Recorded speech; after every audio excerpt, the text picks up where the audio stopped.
Hey, so welcome back to Shoot Me Straight with Eddie and Dave. We are doing a continuation of last week's podcast with John because it was such an awesome conversation, and we delved into a lot of things that I think that we weren't really expecting to, but it was awesome all around. And so John has been gracious enough to come back and just continue on a part 2 here for this week.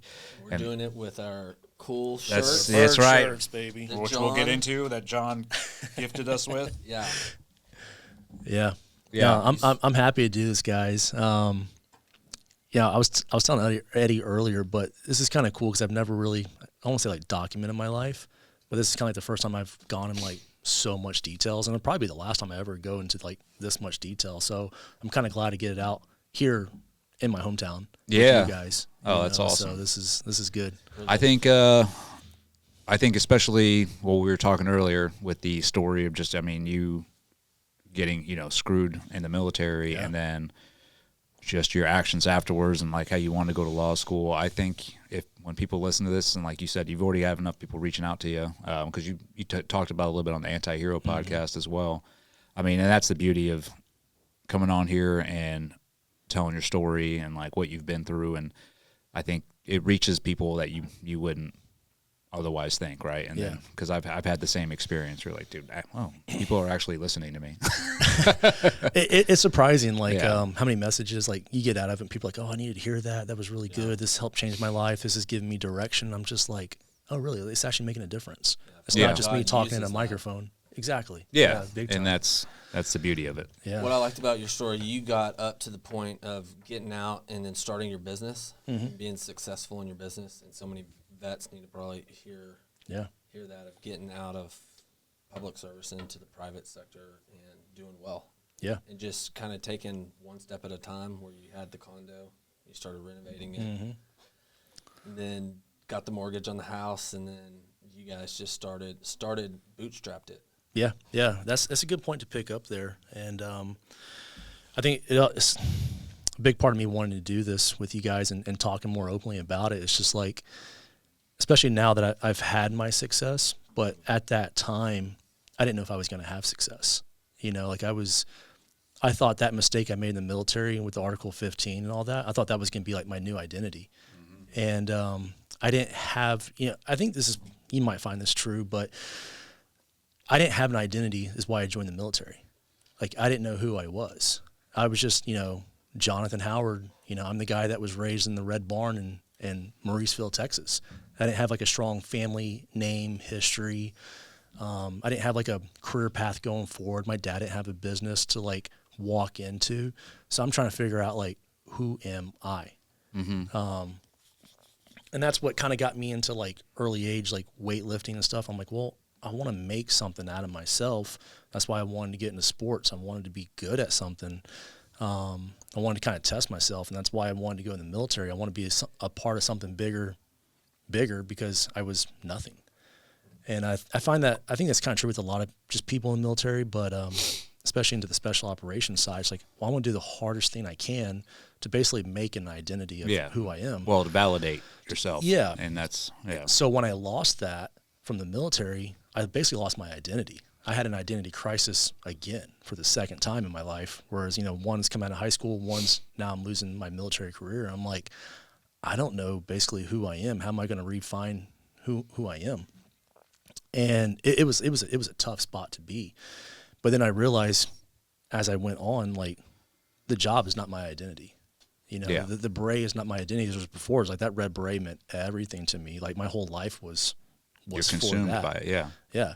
Like I always said, I would say this when I was younger, but I only needed 3 things in my life, and I'd always say my wife, the beret, and a bench press, because I was like, those 3 things have never failed me.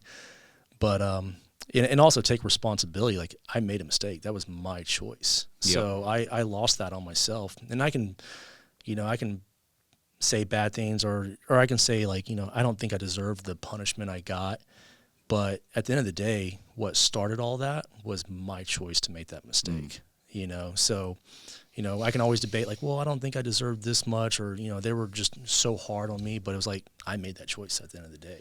That started the downfall. And we were talking earlier about that. And I think that's a good point to bring up, especially for if there's, veterans or active duty dudes listening right now, and you're hearing John's story about, everything that he went through and then how overcoming it, but some of the symptoms of going through something like that, they're hard to like get through. And we talked earlier, like, I know I lost my confidence after I got out, and I had no idea that I did. It took me a couple years to realize it. Like, dude, I don't have the confidence I used to. I used to be like, whatever, put it in front of me, I can do it. Like, I had this, even if I didn't know it, I'm like, I'll dive head first and I'll probably mess it up a bunch of times and then figure it out, right? I didn't even have the drive to do that. I was like completely, I don't know, like just the lack of confidence it just kept me from putting myself out there or trying new things. And I had to eventually realize that and like take a deep look and like, okay, why am I feeling this way? And a lot of that is like, even though I think what happened to me and the same thing what happened to you was way extreme, I was like, I still made some choices that like put me in that position. Or there are some things that I did as a leader that caused some of these, these dudes to act a certain way. And so to me, I was like, I'm not going to, walk away and just be like, yeah, that's that. I'm going to be self-critical, which I think we all are in the special operations community as well. And I think that's why, like, I didn't have the confidence I had. I had to like work through, like, what did I do? And then once I realized, I'm like, yep, I made a couple mistakes. But that doesn't define who I am as a SEAL, as a leader, as a husband. Like, that's all that matters is going forward is, am I taking care of my family? Am I providing? Am I protecting? Am I being a good human being? Yes. And I'm not going to let my past define me. Yeah. Yeah, no, exactly. Finding the confidence was, I should say when I lost my confidence as well, I think that's actually kind of what helped me develop the business side, because then I didn't really have social media at this time. I didn't get it toward like the end of 2017, but I wasn't worried about putting things on social media. I just wanted to focus on growing the business and focus on me and the wife. So it got rid of a lot of distractions that were in my life. Whereas before, like I said, everything was revolved around the job. Like literally every day, whatever I woke up and do, the training, getting ready for TDYs, whatever, everything was revolved around that job. And in kind of a weird way, I'm kind of glad the way things happened when I look back on it, because I definitely would have been divorced. Like, we were already talking about getting divorced at the time, because she was just so sick of the job and always being gone. Yeah, it's the mistress. And I was putting it is. I've heard that before, like the job is a mistress. Yeah. And I was always putting that job before her. Like, I'm like, hey, sorry, team needs me to go. Team. So I'm glad it happened the way it did. Or I'm glad it happened in the end, not the way it did. But it allowed me to basically be focused on, like, okay, what's really important? Who is here with me in my lowest low? That's my wife. And I mean, basically just the wife. Yeah. And a couple of my really close teammates. But that's what allowed us to focus on growing the business. I know we touched on the last episode about how I started buying these properties, and then I would do my tax returns, and I would buy another one, and then another one. And I'm not sure if I hit on it, but me and a couple of my friends who were controllers, we decided to start buying the properties in Destin, these really cheap condos that were just really outdated. So we started buying these old properties that we could afford that no one wanted, and then we'd remodel them and turn them into rentals. And then I think I hit on it a little bit, but once I went on terminal leave, that's when I started managing the properties. You said you do like 2 years and then you'd flip them. About 2 years. There wasn't really like a time frame. Okay. What I always tell people is whenever I could make 3 years of rental income, I would sell that property, and then I would roll it into another property. Okay. So I'm like, why would I wait 3 years to make this rental income? I can make it right now in this sell, and I'll just buy a nicer property that will make more income. That's a good principle. Cash now is worth more than I don't know if I came up with that, if I heard that, but that's what I kind of remember. That's what I always give advice to people. I'm like, hey, if you can make 3 years of rent, do it now. So we started doing that. We started managing the properties, and it was going good. It was also helping with like my confidence again. Yeah. I'm like, hey, I'm running the business here. I'm doing pretty good. I'm providing for my wife. Like, I'm providing for myself. I'm making more money than I was making in the military. And it was going really well. At that same time, that's when I got accepted into law school. So I was like, okay, against the advice, I had this really amazing broker who just recently passed away, Jonathan Hughes. He was a really big mentor to me. But he was like, don't go to law school. He's like, what are you doing? He was like, you're killing it here. He's like, I'm telling you, don't do it. And I was like, no, like I really need to go. And I think part of that, me really wanting to go, was the identity kind of crisis as well. You know, I kind of wanted to go and get like another, almost like sheet of paper, right? So like you need a profession to define, okay, I'm a lawyer. Yeah. I'm a veteran. But also what drove your idea to becoming a lawyer? It was because of what happened to you, Because of right? what happened. So that's attached to also your identity. Like, this happened to me, I'm going to fix this, you know, because this was ripped away from me. And I also wanted to be able to like protect myself from any more people that want to come after me legally for anything. Like I wanted to have that always, just where I could be like, no, not going to happen. But I didn't want to go practice law as like a 9-to-5 job. Yeah. Because the real estate the property management, I should say, was doing really, really well for me. So go to law school, had the business running. That was kind of hard with me and the wife, because she was down in Naples, but a lot of times she had to be up here. At the same time, a lot of people don't know this part about me. I actually started another property management company. I had a friend here locally who was selling his company. He had a larger management company, and he was like, "Hey, I want to start a company with you, like kind of like a little small boutique. Since I'm selling this big one, I don't want to do another big company." He's like, "I just want to do like 20, 25 houses, really nice houses." So I started that company with him while we had our little company. So we had Destin Charms, which we named after our condo. It was called Destin Charms on Holiday Isle. And I think at this time I had 5 personal Airbnbs. And then we were managing a few others, some friends. Probably had like 11 or 13 properties on that company. But we kind of shifted focus to this new company we were going to do, because the smallest house was 6 bedrooms. Most of them were like up to like 12 bedrooms. And it was doing really good, to the point, I don't want to go too far in the story, because it was only like a 6-month period, but we started it. He was selling his company, and then that company wanted to acquire that company. They wanted those houses. So we wound up selling that pretty quick. That's awesome. And I think that was early 2019. Yeah, that was 2019. So you started that, and in 6 months, yeah, it was bought out? I should say the concept was started, like, it was right before I went to law school in 18. We kind of started it, like doing everything in the background. Yeah. And it officially launched, I think it was December of 18. And then by, I think it was June, we wound up selling it. And it wasn't like the most glorious sale, because me and him started having some issues. I realized I started having different work ethics.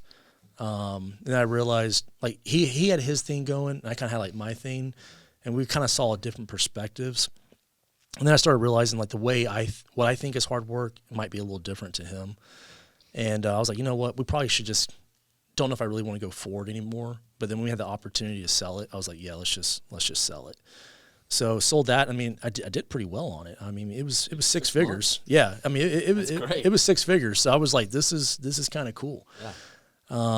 And then from that point, we really started focusing on growing the business on the Destin Charm side.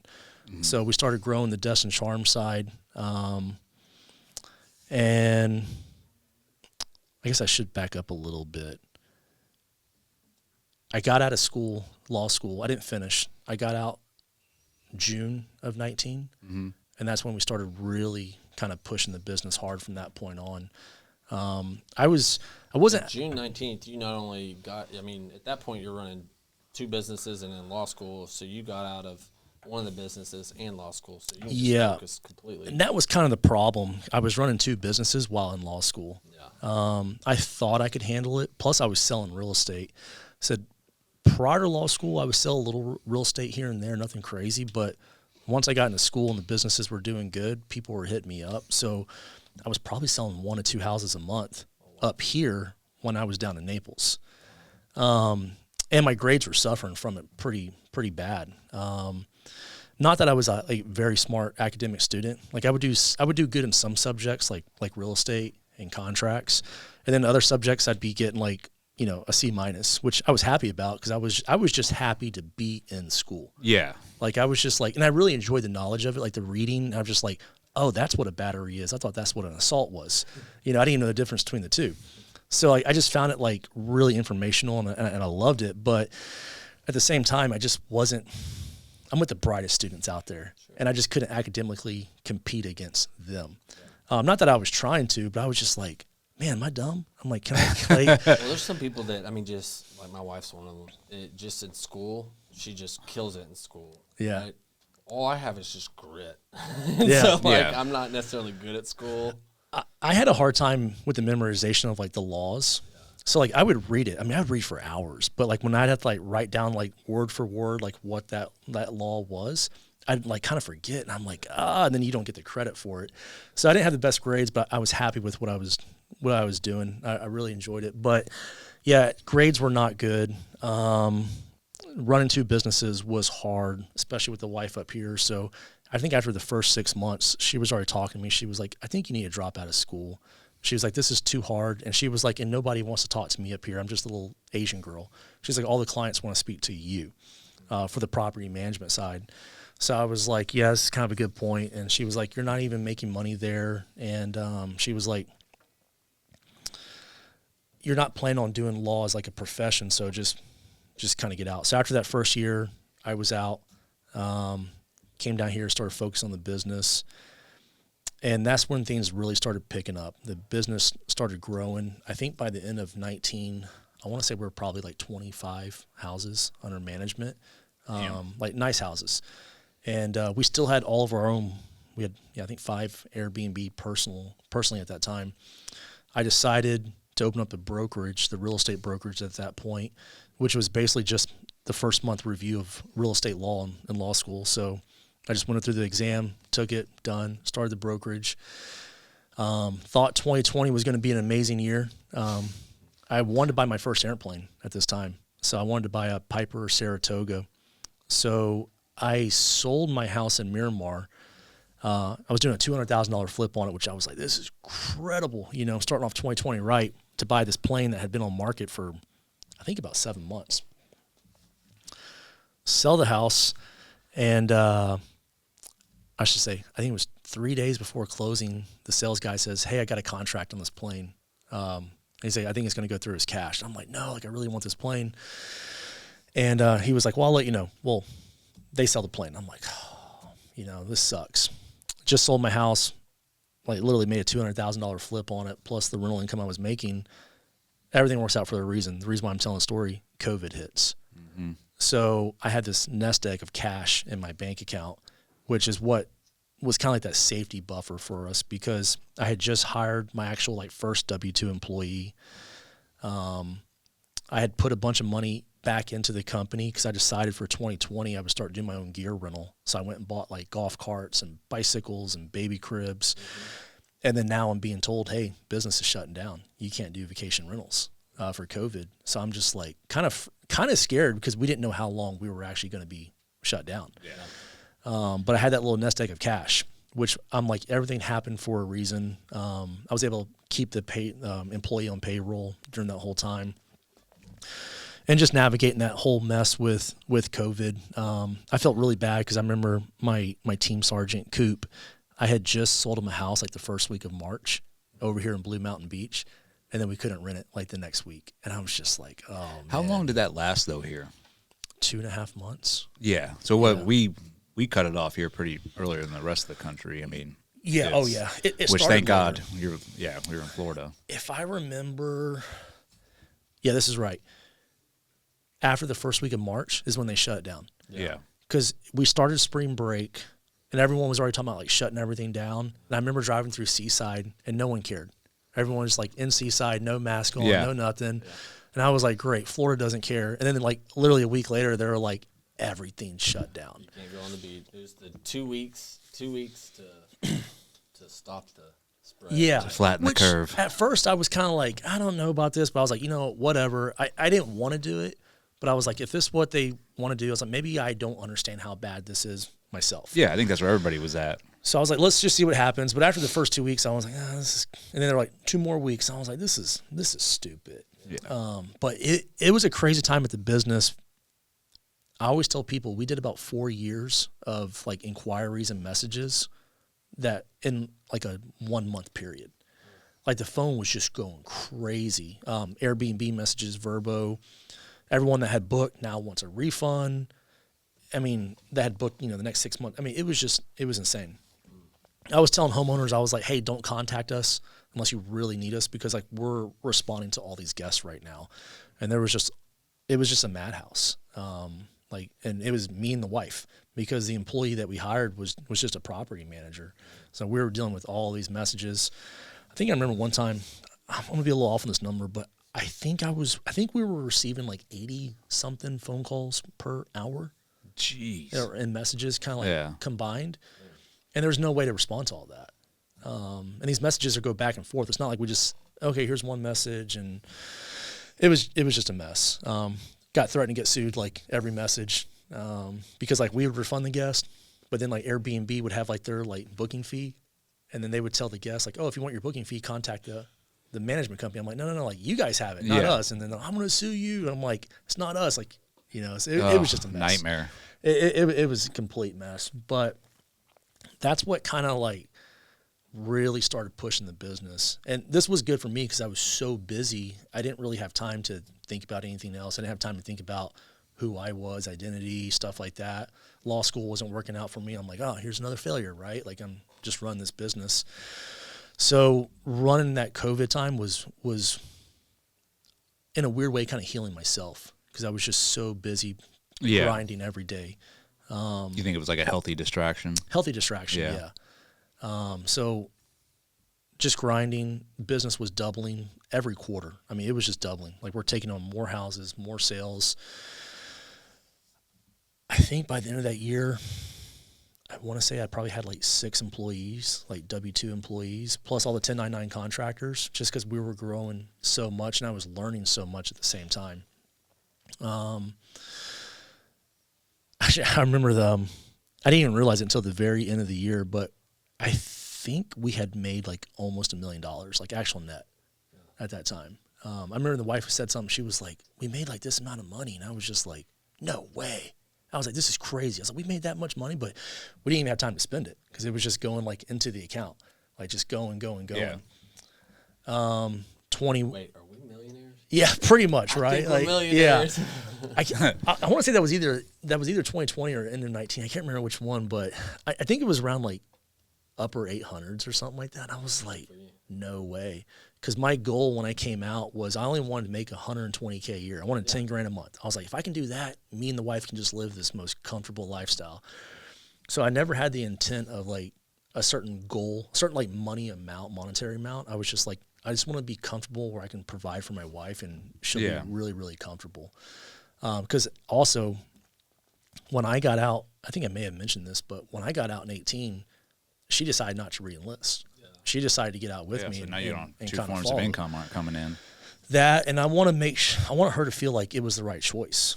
And that COVID time really kind of proved that. It's like, hey, we're eating what we kill. Like we're being paid as much as we're going to work, as getting after it. There was no vacations. There was no fancy dinners. There was no, like we were just working 24/7, grinding it out. 21 came around. And one thing I'd always do, and this is what I always encourage all business owners to do, usually every P&L statement we would do this, but especially at the end of the year when things would slow down for us here in the wintertime, we'd always look back on how can we make more with what we already have. Yeah. Not going, like instead of finding 10 more houses to manage, how can I make more money on the 10 houses I got already? So I'm like, okay, let's add literally Jimmy Buffett Margaritaville blenders, because every Airbnb guest wanted those. Baby cribs, pack and plays, bicycles. Let me get my own laundry facility. Let me get my own laundry cleaners and my own cleaning company.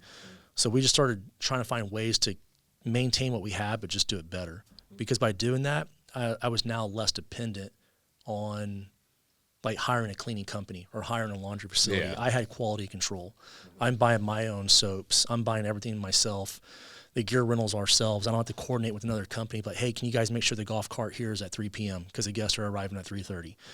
So we started just doing everything internal. You're improving your system. Yeah. You know? That's how lawn care got started too. We started our own lawn care company in 21. I do a lot of things out of anger. And I had given this guy all the lawn care business. And we would do a lot, not just like cut, edge, and blow, but homeowners like, hey, I want to re-landscape my property. And this would be $60,000 job on these houses out here in 30A, sometimes even more. So I was giving him all these jobs, and he knew me on social media. He would actually message me on Facebook. I was down in Naples at our house, and I remember he even said at one point in time, he goes, looks like you're having a good time down there. And then I came back here just kind of like randomly. I was down there for about a month or so, month and a half. And I came back up here, and our yard at our house was like 2 feet tall, like the grass. And my wife was just furious. She was like, he didn't cut our grass. Like, what about the rental properties? So I messaged a guy. I'm like, hey, man, like my yard's like 2 feet high. Like, what is up? No response for 4 days. So during that 4 days, I was so mad. My housekeepers, their husbands had been asking to get the lawn care business from me. So I was like, you know what? We'll just add it to another company. We'll start our own lawn care. Filed the paperwork on DBPR. I ordered a trailer from Pensacola. The guy drove it over. I literally went to Home Depot, awesome. bought a riding lawnmower, bought all the top-of-the-line Echo stuff I could buy, racks, made the lawn care trailer. 4 days later, that guy messaged me. He's like, oh, hey, man, I'm sorry. He goes, I was just so busy, but I got your rental properties done. But I didn't do your yard because I thought, you'd want me to take care of the rental properties before yours. And I'm just like, I want you to take care of all of them. yeah. And I was just like, dude, it takes you like 10 minutes to cut my yard. Like, this is the worst excuse I've ever heard. So I was just like, hey, don't worry about it. Forget it. I was like, I got it handled. And I remember he saw me post my lawn care company, Florida Charms Lawn Care.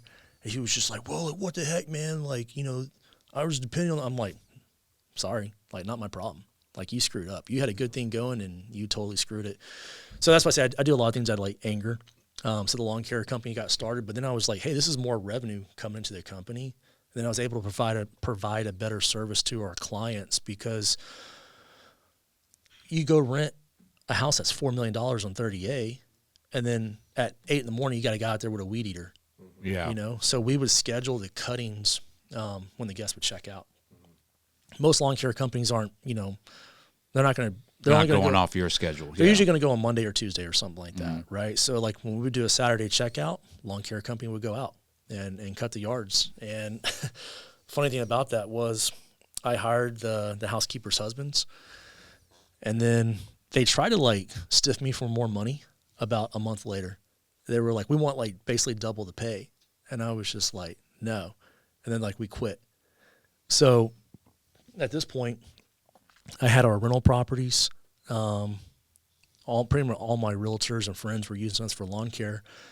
And I'm like, well, do I just announce that I'm shutting the lawn care business down, or do I go cut grass myself? At this point, I'm doing very financially well. This is like summer of 21. So I was like, well, I'm going to go cut grass, because that's what I did growing up back home, just cutting grass. So I remember I was at one of my friend's house cutting grass over here in Blue Mountain. He was like, is everything going okay, John? He's like, business doing well? And I'm like, yeah, man, everything's good. And he was just like, you sure? I was like, I had like my headphones. I was like, yeah, man, like I'm good. Just leave me alone. I'm just getting some cardio or whatever. And he was just like, in the zone. I'd go to like some of my employees. I'd go to their houses and cut their grass, and they're like, "Hey, boss, everything's fine." They're like, "You don't have to cut my grass." I'm like, "No." I'm like, "It's good." I'm like, "The yard guys quit. I'm cutting grass," and they're just like, "This feels kind of weird." I'm like, "Nah." I'm like, "Just go inside and leave me alone. I'm just cutting grass." Then I'd cut the grass and I'd go hit the gym, but I didn't care, because I was just so driven to succeed, and I'd rather just go do it myself instead of just saying I'm shutting the business down. So I had to do that for about I think a good month or so before I hired some new guys to start cutting the yards. But it was just starting and running a business is not easy. Everyone thinks they can just go start one, but like it's difficult, and you really have to try hard. Yeah, especially if you want it to succeed. Yeah. it doesn't matter what stage in life you are. Most people think they can just add on more business, but it takes a lot of time and effort to get it going. So, yeah, lawn care business was going pretty well. Sales were going well. Did I get another company at this time? I did not. No. We finished out 21 like really, really strong. At this point, I felt like I was jogging, and I was like 2022 is going to be the sprint year, because I was like, we did the kind of crawl, walk, run, and I was like, I feel like we got a little pace here. Like 22 is going to be a good year. So we had a really good game plan. Me and the wife were just coordinating everything, how we wanted to for 2022 to look. Did well enough to where I was going to go buy my first airplane at this point in time, because I should say we were also doing vacation rentals and real estate in Naples. That's about an 8-hour drive from up here. So I was like, I really need this plane, and then I can start flying back and forth in under 2 hours. So we went out to Vegas where the plane was, bought it. I was in my first day. There's a 3-day transition training in the plane. The very first day, I got I think it was an email or a phone call from the company that winds up buying me out. And I thought it was a scam at first. They were like, hey, like, we want to talk to you about buying your company. We've been looking at companies in the area. Basically, we want to look at your financials to see if the company is healthy, to see if it's legit. And they're like, we wanted, it was like a non-disclosure or something to talk to your CPA. And I was just kind of like, I almost was just like, nah, like, get out of here. Like, this is a joke. And I'm like, you guys just are looking at all these companies and you found my little small little company. And luckily we kept our records very, very good, which is something I found out later on. Most companies don't do that, which is very shocking. I thought everyone just had like very nice financial records. So when I went on this company later, usually their acquisitions would take months and sometimes wouldn't even go through, because after they start digging through everything, they're like, none of this is making sense. The numbers aren't adding up. We had an offer. That was the first day of transition. The third day, my final day, they sent me an offer. Wow. And they said, they're like, we've never seen like financial records this clean, which is no credit on me. That had nothing to do with me. That was the wife and the CPA. I didn't touch that part of the house. I was awful at it. And I should say a big success to the business was the wife. She doesn't get enough credit because she's not like, I used to say, the face of the company, but she did all the background stuff, the things I'm horrible at. Yeah. Well, the administrative and finances, administration, organization, all that stuff. Like I'm a sledgehammer, she's a scalpel, right? And this is important for anybody, whether you're just business partners or your husband and wife, but knowing each other's strengths and weaknesses, and then utilizing that, but picking up where they're weak. So the wife picks up where I'm weak at, and I pick up where she's weak at. And if she knows I'm strong there, she's not going to get my way there. She's going to let me do where I'm good at. And if she knows I'm weak, she's going to step in, like, no, I need to do this. Yeah. So it complemented the business very, very, very well. And that was the big support, because I couldn't have done all by myself. Like, usually when I talk, it's just me telling the story, but like, she handled a lot of this. So got the offer for the company, really good offer. Should also say we were getting multiple offers at this time. Vacasa was trying to buy us. They've been trying to buy us every quarter for about a year and a half, 2 years at that point. There was a private equity firm that was trying to like buy us. He reached out to our CPA looking to buy like management companies, and then our name got put in there. So we had some good offers, but this company came in really good, and they basically said, we like what you built. We don't want to dismantle it like other companies want to do. They're like, we want to keep every employee. We want to keep you. We don't want to raise rates on the owners. We just want to put our logo on it. So I was like, you know what? That's a pretty good fit. Yeah. They put you on a retainer for 6 months.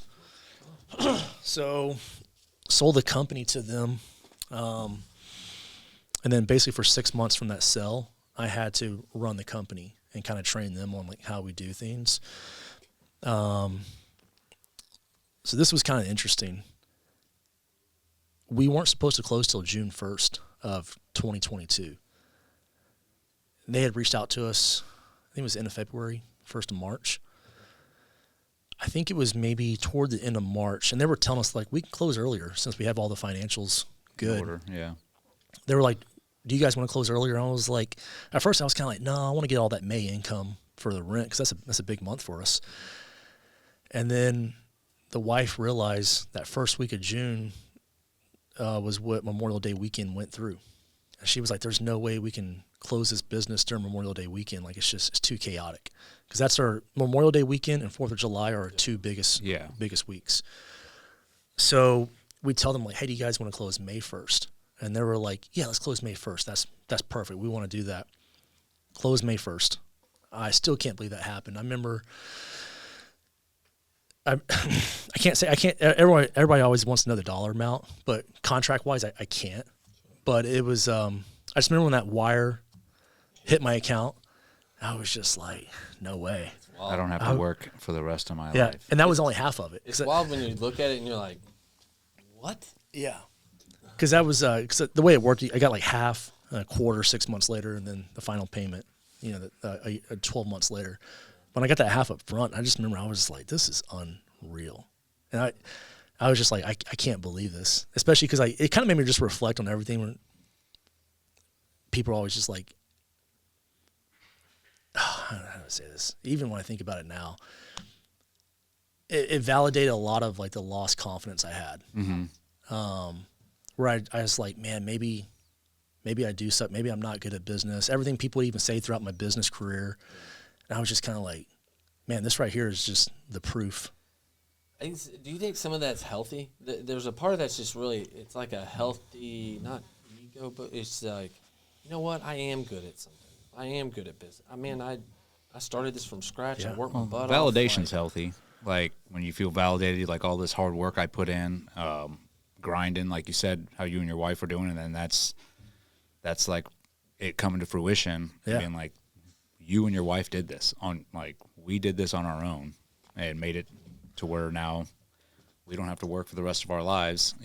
I think that, and plus it's also, you can speak to it like you said, when your wife got out of the military, that was one of your main pushers was like, I want to make sure she's taken care of.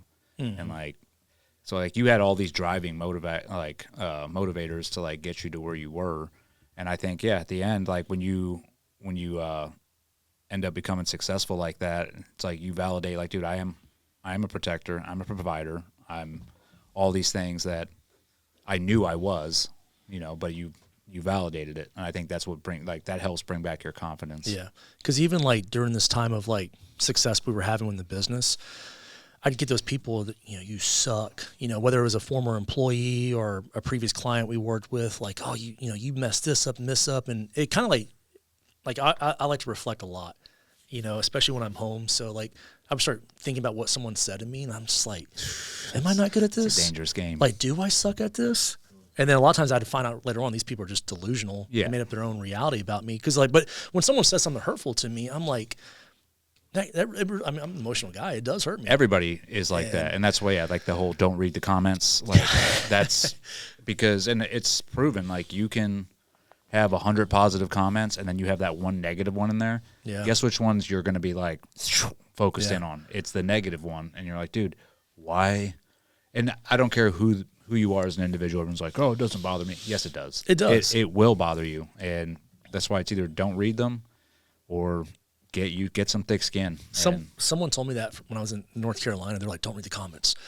Of course I read the comments. And I'd be like, then someone would say something. I'm like, that's not true at all. Like, and I want to respond to them. And the next thing I know, I'm in this stupid argument match over nothing. They won. Once you respond to them, it's like, now they got you. They're like, but I'm always just like, no, that's not true. Like no, that's, and I want to correct it, but there's no correcting it with these people. It's kind of like the left wing. You can argue with them, you can give them the facts, and they're still going to find some way to be like, facts will never confuse them. Yeah. And people are like, oh, your videos are AI in North Carolina. I'm like, that's not AI. What are you talking about? Like, that's from my phone. Little trolls, dude. So, I forgot where I was on that, but wire hit the account, and it, like I said, it just kind of gave me like a little confidence booster over just everything that people had said about the business or myself or whatever. And I was just kind of like, man, this is really cool. Like, it was just like a good validation. So the reason why I brought up the May 1st thing think it was the second week of May, they had hired a new CFO. I think it came from Lyft, like the Uber, like Lyft app. He was like the new CFO for the company. And he kind of saw like a downward trend in the market, and he stopped every acquisition nationwide. Every acquisition. So if y'all hadn't closed in, if we would have went with June 1st, the original date, business shit. would not have sold. Wow. It would not have sold. Oh yeah, big time. And then as I saw when I got later involved in the company, dude, they were buying these companies out here for pennies on the dollar. So, like, I mean, the timing of it was just unbelievable. You know, is it odd as a God, awesome. Whatever it was. But like, yeah, if it wouldn't have happened, I probably would still have that company today, running that business. But yeah, sold the business May 1st. Stayed on with them. First 6 months. Hold on, set back. When did they ask me to be the broker? Right before closing the company, they were only buying the property management company. They weren't buying the real estate brokerage. And then I think it was like maybe a week or so before the sale of the company, they said, we want to buy the brokerage too. And I was like, okay. So they bought the real estate brokerage with the company, and then they asked me to be their first broker for Florida because they were expanding into Florida at this time. So it was kind of funny. I'm trying to remember who said it to me, but at this point they had already done like social media search of who I was and stuff. And they're out of California, and they were just like, John, they're like, you're kind of rough around the edges. You're not usually what we would pick to be a broker. But they were like, we feel like you'd be good for the Florida market and that you won't get walked over, representing our interest. And I was just kind of like, I was like, I think that's a compliment. I'll take Coming that. From California, it's like, yes. So I was like, yeah. And I was like, I definitely won't get walked over. I'll promise you that. Because at this point, I had a really thick skin dealing with all the Airbnb and renters. And I would say one thing about property management.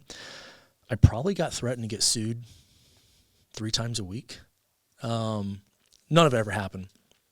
Usually because the Wi-Fi would go down at one point during their stay. So welcome to this area. Yeah, you probably dealt with that a lot. I mean, it would be like a beautiful sunny afternoon. You know, Wi-Fi would go down at like 1 p.m. in the afternoon for like 30 minutes. Then renters are like, hey, I want half my money back, which is like $5,000. And I'm like, well, I can't give you $5,000 back for the Wi-Fi went down, but you know, like we just can't do that. And they'd be like, well, I'm going to sue you. And I was just like, here we go. So we had a policy with our receptionist and our employees. The moment they threaten litigation, they can no longer respond to them unless it was something like directly about the property. And then all their emails and messages had to go to me directly. So then they would start dealing with me. Usually they would kind of change their tone a little bit, but I'm just like, why are you threatening to sue because the Wi-Fi went down? But yeah, that's usually what I got threatened to get sued for was the Wi-Fi. It's something silly. You will see the worst in people when it comes. I mean, we had a lady, she wanted to sue us because we didn't have a cheese board in the property. We offered to bring her a cheese board, like literally like a charcuterie board. A charcuterie board? She just wanted like a wood board. I remember this is at a gorgeous house in Seagrove. This is probably like a $6 million house in today's money. It was right by the Surf and Deer restaurant, and she was like, "There's no cheese board here in the house." I think it was about 9:30 at night. And my wife was like, "Well, we'll bring you one tomorrow." She was like, "Well, I need it now," and she was like, "Well, it's 9:30 at night. Like, you know, we're not going to do that." And then she was like, I will write a review so bad that no one will ever stay at your property ever again. And I was just like, for real? And then, anyways, we brought her our cheese board. That night? No, the next day. Okay. I think almost every day for like the next 2 months, she was trying to get a hold of us to get a refund. Like email, text, Airbnb. To the point we were blocking her numbers, and then she would just call from a random number, like, when am I going to get that refund for not having that cheese board? And you're just like, people are crazy, man. Yeah, they are. They are crazy. Yeah, so sorry, I got off track there. But to get back, they bought the brokerage, became their broker for Florida, which for me, I was just like, I was really honored because I was just like, here I am, a little small town company in Destin 30A. And now I was what they call their principal broker for the whole state of Florida. And I was also like basically almost like the commander in a way. I was their highest ranked guy for Florida and they wanted me to develop Florida for them. So I was just kind of like, wow, like that's really cool to be doing that. And I was 34 years old. That's awesome. Yeah. So I was just like, it was a new confidence booster for me, where I was just like, I'm not this like piece of shit. Like I can do really good.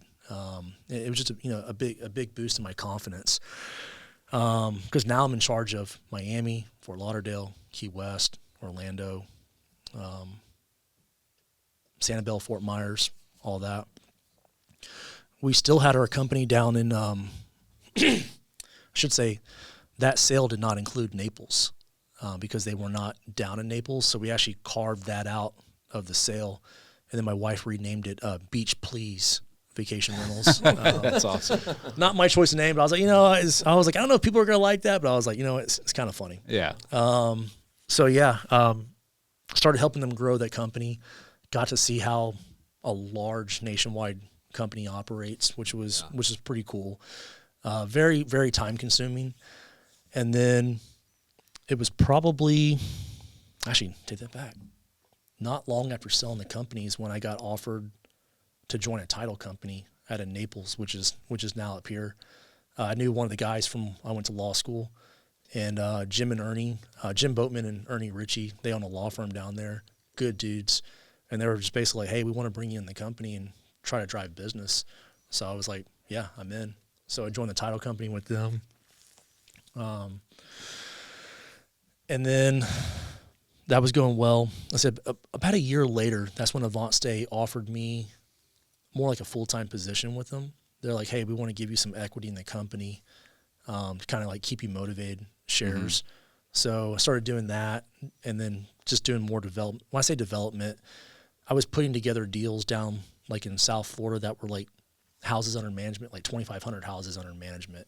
So it'd be like down in South Florida, they do these like massive development like communities where they have like their own Publix, their own schools. So we'd become like the on-site management company for them. And I enjoyed that kind of stuff, like doing those big deals, putting it together. And it was like I said, really, really good for me doing that. But you learned a lot through that, especially at such a scale. Yeah. But at the same time, I was also seeing the corporate side of business, and it kind of reminded me a lot of the military. Yeah, oh yeah. And I hated that, where I'd be like, hey, this is what I want to do. And they'd be like, yeah, we'll do that. And then like 2 months later, I'm, hey, did they get done? Oh, yeah, we're going to work on that. And I'm just like, why is this such a time delay? It was just a mess. I'm trying to think if I want to go into this or not about that. Let's see. I know I'm taking a pause here. It wasn't a clean transition over to that company. Mm-hmm. People there did not like me at first, probably because they're maybe a little left-leaning or something. I don't know. I actually got reported for being too masculine, which I thought was kind of funny. That definitely sounds left-leaning. And here I am. I'm a 1099 broker. Like I'm not even an employee of the company. And I was trying to prevent them from making some mistakes. And I wasn't being heard. This is before I had a year later, before I had equity in the company. I was trying to let their leadership know there's mistakes being made, and no one wanted to listen to me. They're just like, that's that loudmouth John, that toxic masculine guy or whatever. And I was trying to prevent them from losing a lot of business, and it was falling on deaf ears. They lost a lot of the business that I had sold to them after they had fully took over, after I ran it. And then that's when the owner of the company actually reached out to me. I should take a step back. I was about to get my final payment of that 12-month, and their corporate attorney called me and was like, I'm just going to give it to you straight. You're under investigation for breaching your contract, for stealing properties that you sold to us, like the management side. And I was like, what? And he was like, it's been reported that you started another management company and you're stealing all the houses that you sold to us. And I was just like, this is nonsense. Like, I was like, I'm done. I literally right there, I was like, you know what? Find yourself a new broker. This is BS. You guys, You want to come after me? Let's go. So what had happened was the Destin manager and the state manager of Florida, because they were doing such a horrible job, they made up a rumor that I started another management company with a company that was out here in 38 who was an Air Force veteran. I guess they thought that story made sense. And they were like, John's sending all the houses over there. He's breaching his contract. They disproved that very, very easily. So I say that because I didn't have an easy transition into that company, but this is what led to them giving me like ownership in the company. And then you should have saw the faces of these people when I went from this guy basically potentially being kicked out of this company to now being like the highest rank in the company in Florida. The people, they're looking, because now they're reporting to me. The look on their face on Zoom was just like, oh shit. Because one of the things I told the owner, I was like, well, if I come in with you guys, you basically have to give me the full authority. Like, I'm not going to be asking permissions. Yeah. Because I was like, everything I push up to you guys, nothing gets done. And he was like, yeah, we'll make the announcement. So he basically made the announcement. I was at the same executive level as him. And I just remember all these, like, that's awesome. People's look on their face was just like, oh my God. Like, they were just furious, but they couldn't, what are you going to say? Yeah. I say that story because I've always felt like I had to be a fighter in everything. Like, nothing's ever been easily, like, I'm like, why can't this be easy? It's always difficult. At that point in time, I could have just said, even my wife was just like, just walk away from it. You don't need this. We just sold the company. This is just making you angry for no reason. But I felt like a sense of loyalty to them for buying the company, but also a sense of loyalty to all my clients that I had handed over to them. Yeah. So I was like, no, I can't just like walk away from this. But yeah, basically what I'm saying is you just got to fight. If you know you're right, fight. Yeah. Like, you know, if you're wrong, then you're wrong. But if you know you're right, like, fight. Yes. Have a backbone. Yeah. Yeah. And I'm glad I did that, because going through kind of like that rough period is what led to having some ownership in a company that's a multi-billion-dollar company, which was really, really cool. You still have ownership in that? I do, yeah. I got a small little ownership of it, which I love saying, like, oh, I'm a little part owner of a multi-billion-dollar company. And, like, who would have thought? I say again, like, small-town Texas kid, who would have thought I'd have something like that? Yeah. And it's great, because whenever we travel somewhere nationwide, it's like I can basically just go on the website and book a property wherever it is. Even when I was in Asheville, North Carolina, they were reaching out to me. They're like, hey, do you guys need houses? Because they're like, we got houses to put your team in. That's awesome. Yeah, it was really cool that they were doing that. And they were like sharing the videos and stuff and being pretty vocal about it. So I had a really good relationship with that company, but I wound up leaving that company because it was so time consuming. The moment I did Helene in Florida, I realized that was like, it made me so happy. I remember this, we only rescued one lady in Florida because most Floridians are pretty good with hurricanes. They know how to get out. Yeah. But she was this elderly lady, Navy veteran, and she basically was like trapped on the second floor of her house. The water was probably, I think at that time it was probably waist deep, but it did get up to about 11 feet. Everyone corrects me in the comments. I call it Steinhatch. I guess it's Steinhatchy or something. I'll probably get corrected on that again. Everyone's like, how does this guy not know how to pronounce this being from Florida? But the moment we brought her out, they'll always find something. They'll always find something, right? Yeah. The moment we got her out, it was a sense of joy and happiness I hadn't really felt in a really long time, like an immediate job satisfaction. And I remember once I got service, I had told the wife, I said, I think I'm going to do this full time. I was like, I don't think I want to be a real estate guy no more. I was like, this is my passion. So I put my notice in to stop being their broker. I had to give like a 60-day notice because of my position. And they were like, no, like, we really want you to stay. This is before everything was going viral in North Carolina. Mm-hmm. But then when that was going viral, they were like, really want you to stay. But I was like, look, you guys are amazing. But I was like, I really kind of want to go focus more on like working with aerial recovery, working with the State Guard. Yeah, and you have the freedom to do so. Because it just made me really, really, really happy, like jobs, especially after doing all the North Carolina stuff. I was like, this is what I meant to do. Like, this is what I originally wanted to do in life. And it kind of got cut short. Yeah. Right? So I was like, this is what I really want to go focus on, like real estate's real estate. It is fun. Like, I do enjoy making money for friends, especially if we do like a big flip or some good rental income. Like, I'd always say it's good.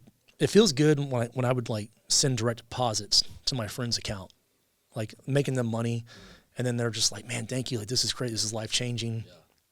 One of the best success stories I had was a close PJ buddy of mine in 1 year between the rental income and flipping the house.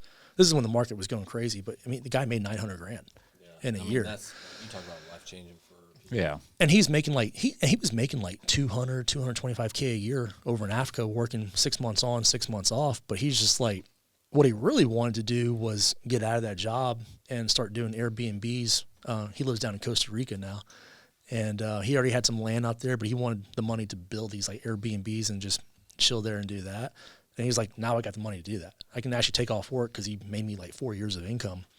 I mean, that was like the biggest one. But I mean, like, if you got a buddy of mine that was like an E6, we flip a house, he make like $80,000. I mean, $80,000's big. That's a lot of money. When you're an enlisted guy.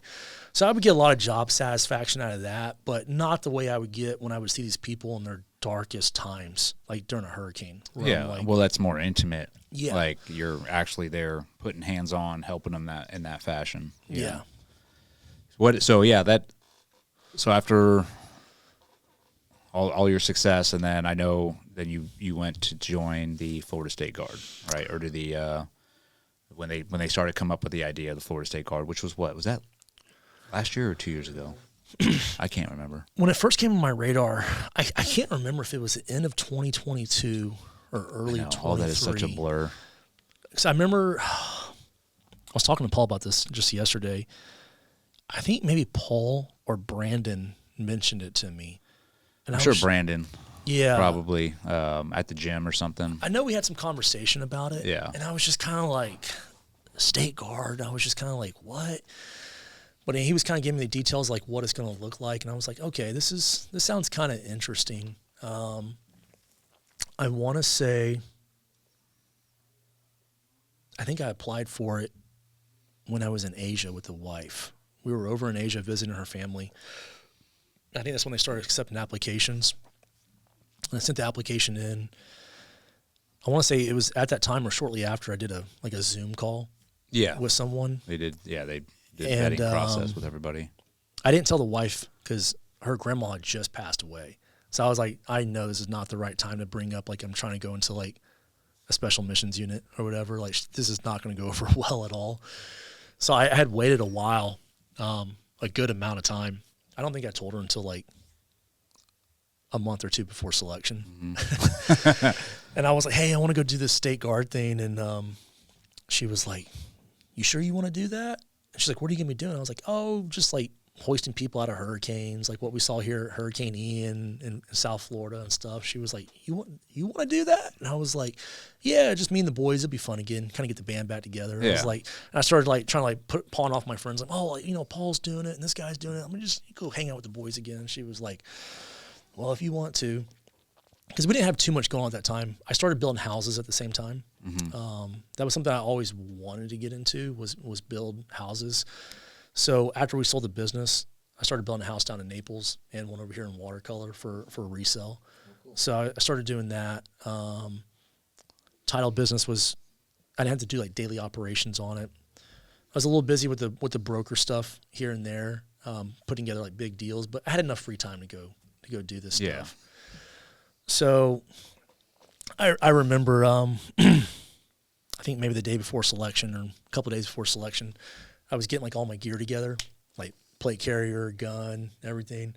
She was like, why are you getting all that? I was like, what are you doing all that stuff? And I was like, oh, it's for selection. She was like, why do you guys need guns? And I was like, I was like, I think I said something like it's team building. We're just doing some team building, some shooting events or something like that. I think I probably pawned it off. I was like, oh, Eddie's just doing like a shooting course or something like that. Yeah. And I think she was just kind of like, like she kind of knew something was going on. But I was just like, yeah, just hurricane work. And then, so she was like, I kind of thought that part of our life was over. And I was just like, this is different. Yeah. I was like, I'm in full control of this one. This is volunteer. Like, I can't be held like a prisoner for 4 years. Or no, you can leave anytime like you want. It's like, if I want out, I want out. Like, that's it. And there's no repercussions either. Yeah. And I would say it's one of the most job satisfaction. It is the most job satisfaction I've had, helping these people out. Well, yeah. I mean, it led to, you going to North Carolina, and I mean, I know you didn't do that video to go viral, but it did go viral. Let's talk about that. Yeah. So, I mean, you got through the Florida State Guard. I helped run the selection for that. Yeah. I think we did about 6 courses, maybe. Dude, that was such a blur, man. It was because we were doing one after the other. Yeah. But yeah, and then I was so worried I wasn't going to get picked up. Are you serious? I really was. Oh, dude. Because I mean, one, I had that Article 15 on my record, right? Oh. And I had talked about it. I was like, hey, I've had this, but I think that was a prerequisite. We're like, ooh, yeah, we want this guy. I kind of feel like I had like shown like I can change my path, because that was at that point 10 years prior or whatever. But then I was just more worried about like my operating skill level, because I was like, man, I haven't been in the job since 18.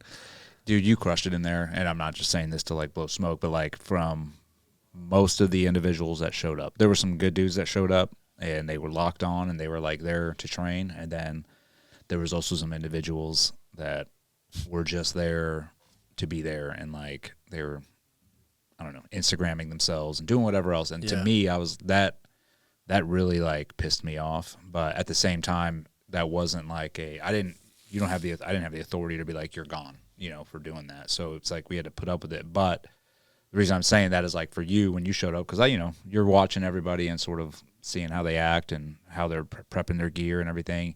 You could tell like, okay, John's locked on. Like he's actually trying to be the best here, or like trying to do his best here. And that goes a long way.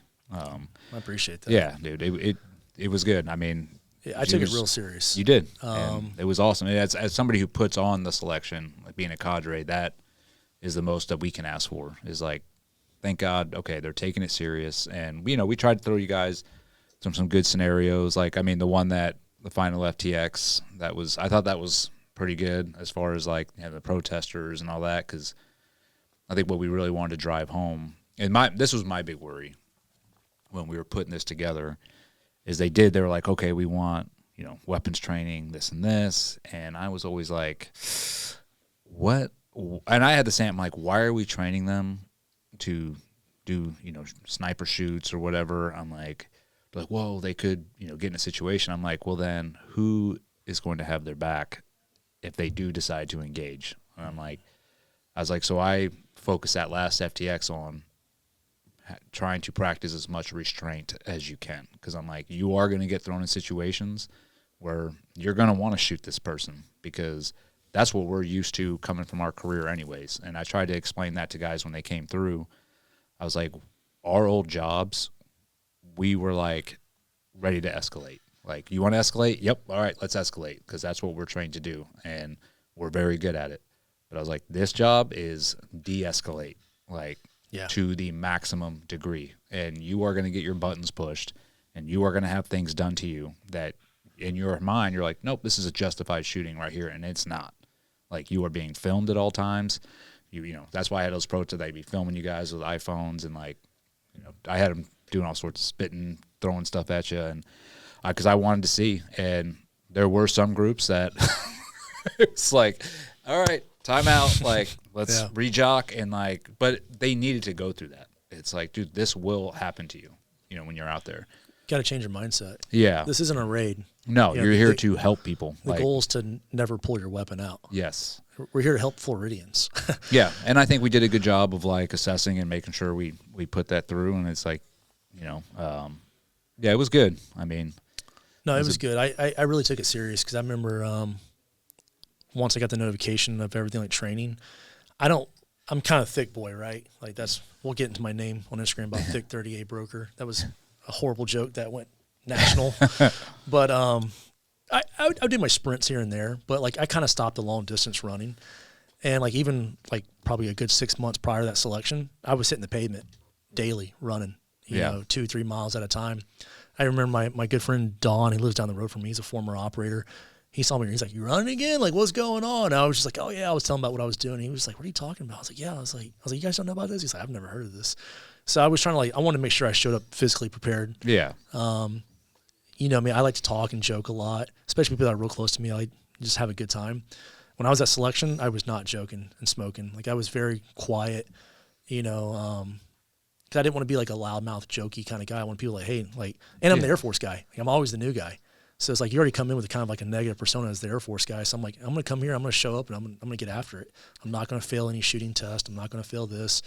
I'm not going to be the last place in the run. And I wanted to show like I'm serious on this. Yeah, you definitely did. Yeah.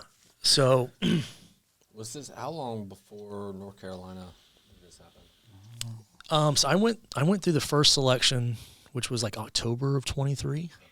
Okay. And then the last class, they did like one a month or whatever. We got done, I think, in February when we finished up the last class. Yeah. And then since it was a startup from the ground up, I mean, they had established command. You know, who's going to be the commander? Who's going to be the command sergeant major? Yeah. You know, it was a whole. You're starting everything from scratch. Mm-hmm. What's the rule book look like? How do things look forward?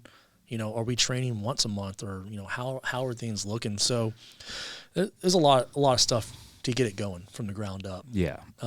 Which it was being all thrown together at once. Yes. So like there was no. Because those were my concerns too. I was like, how does this work? Like, who do people report to? Who are they? You know, where are they being assigned? And none of those questions, a lot of them couldn't be answered while we were putting on the selection course. Because I remember we'd have the leadership come out at the end when each class would graduate, and you guys could ask questions.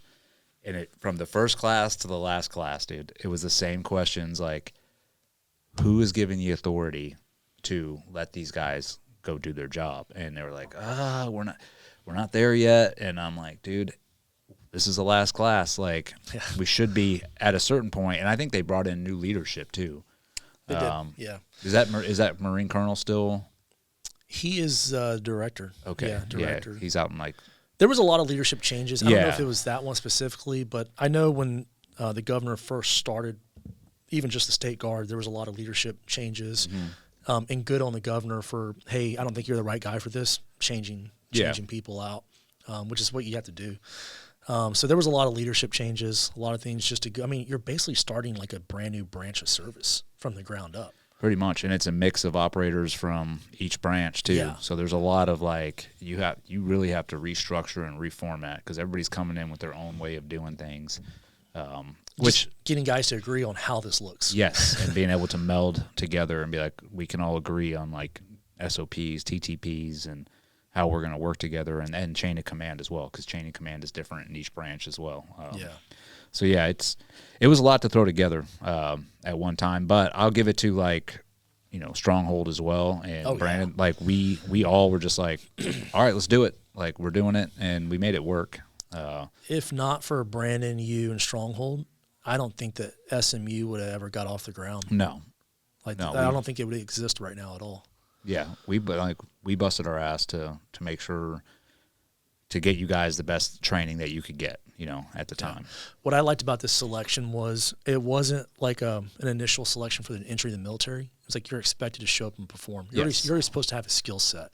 So it's like, it doesn't matter if you were a SEAL 10 years ago. If you haven't stayed on top of your skills and you show up and you suck, hey, sorry, thanks for coming out. Yep, and that's it. It happened.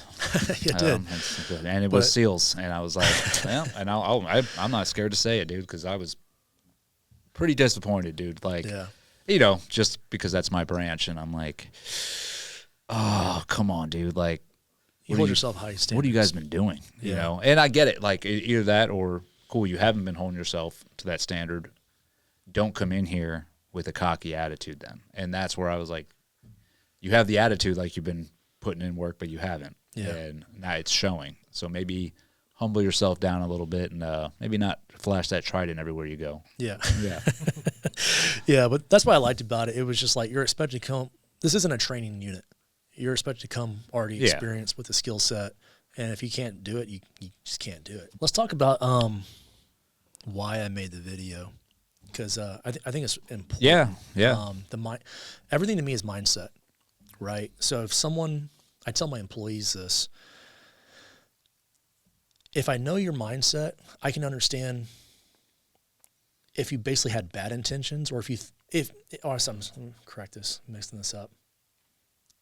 If I know your thought process, then I can be okay with your decision making, because then I can just see if the decision you made was, you were thinking it was the right choice, or if you just had like malicious intent, or just didn't care.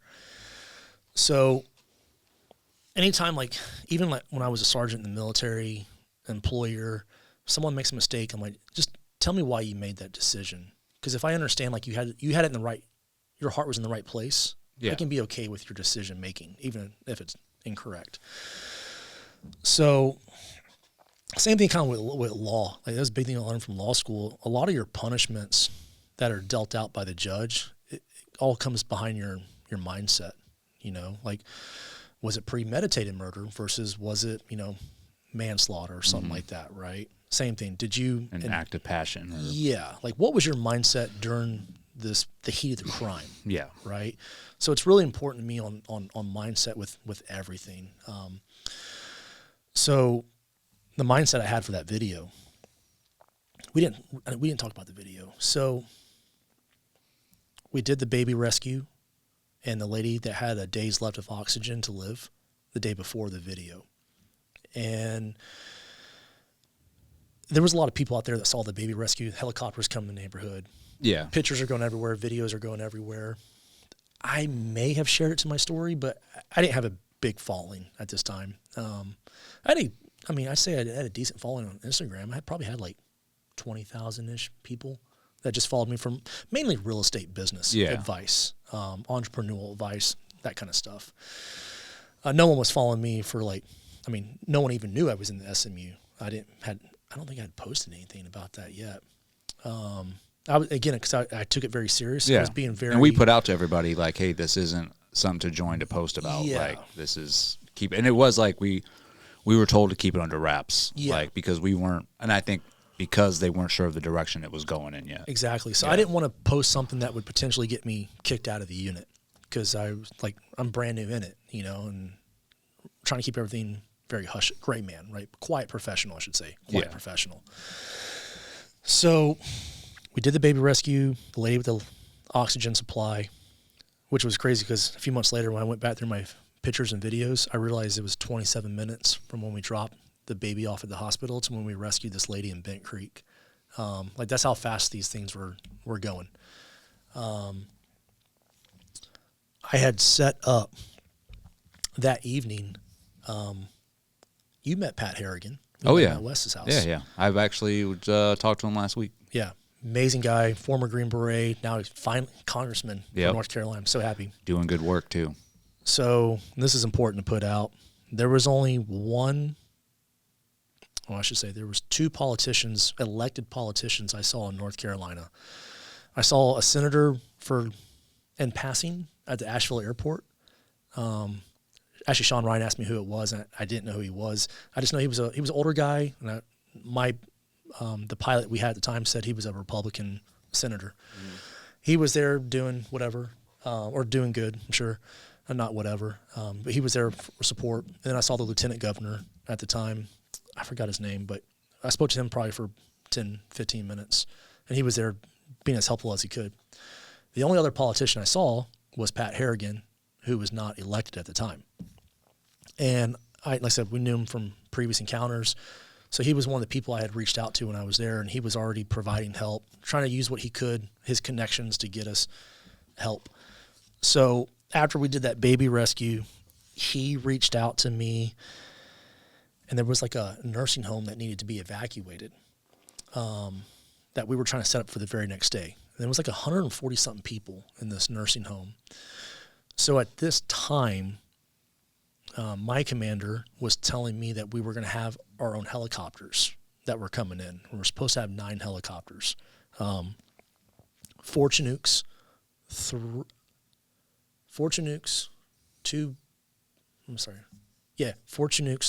Blackhawks, and I think it was 2 72s.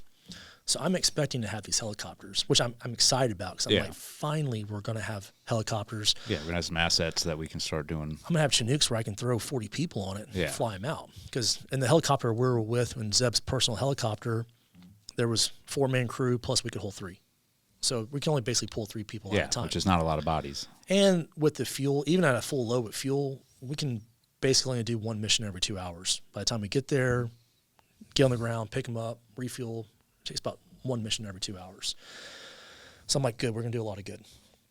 So I set up between Pat Harrigan and Commander, we're going to do this evacuation the next day.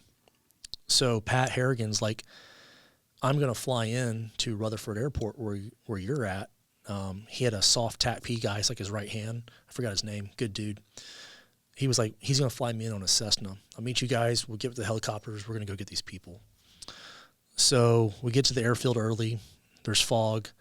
Pat's there. And I'm like, great, we got Pat here.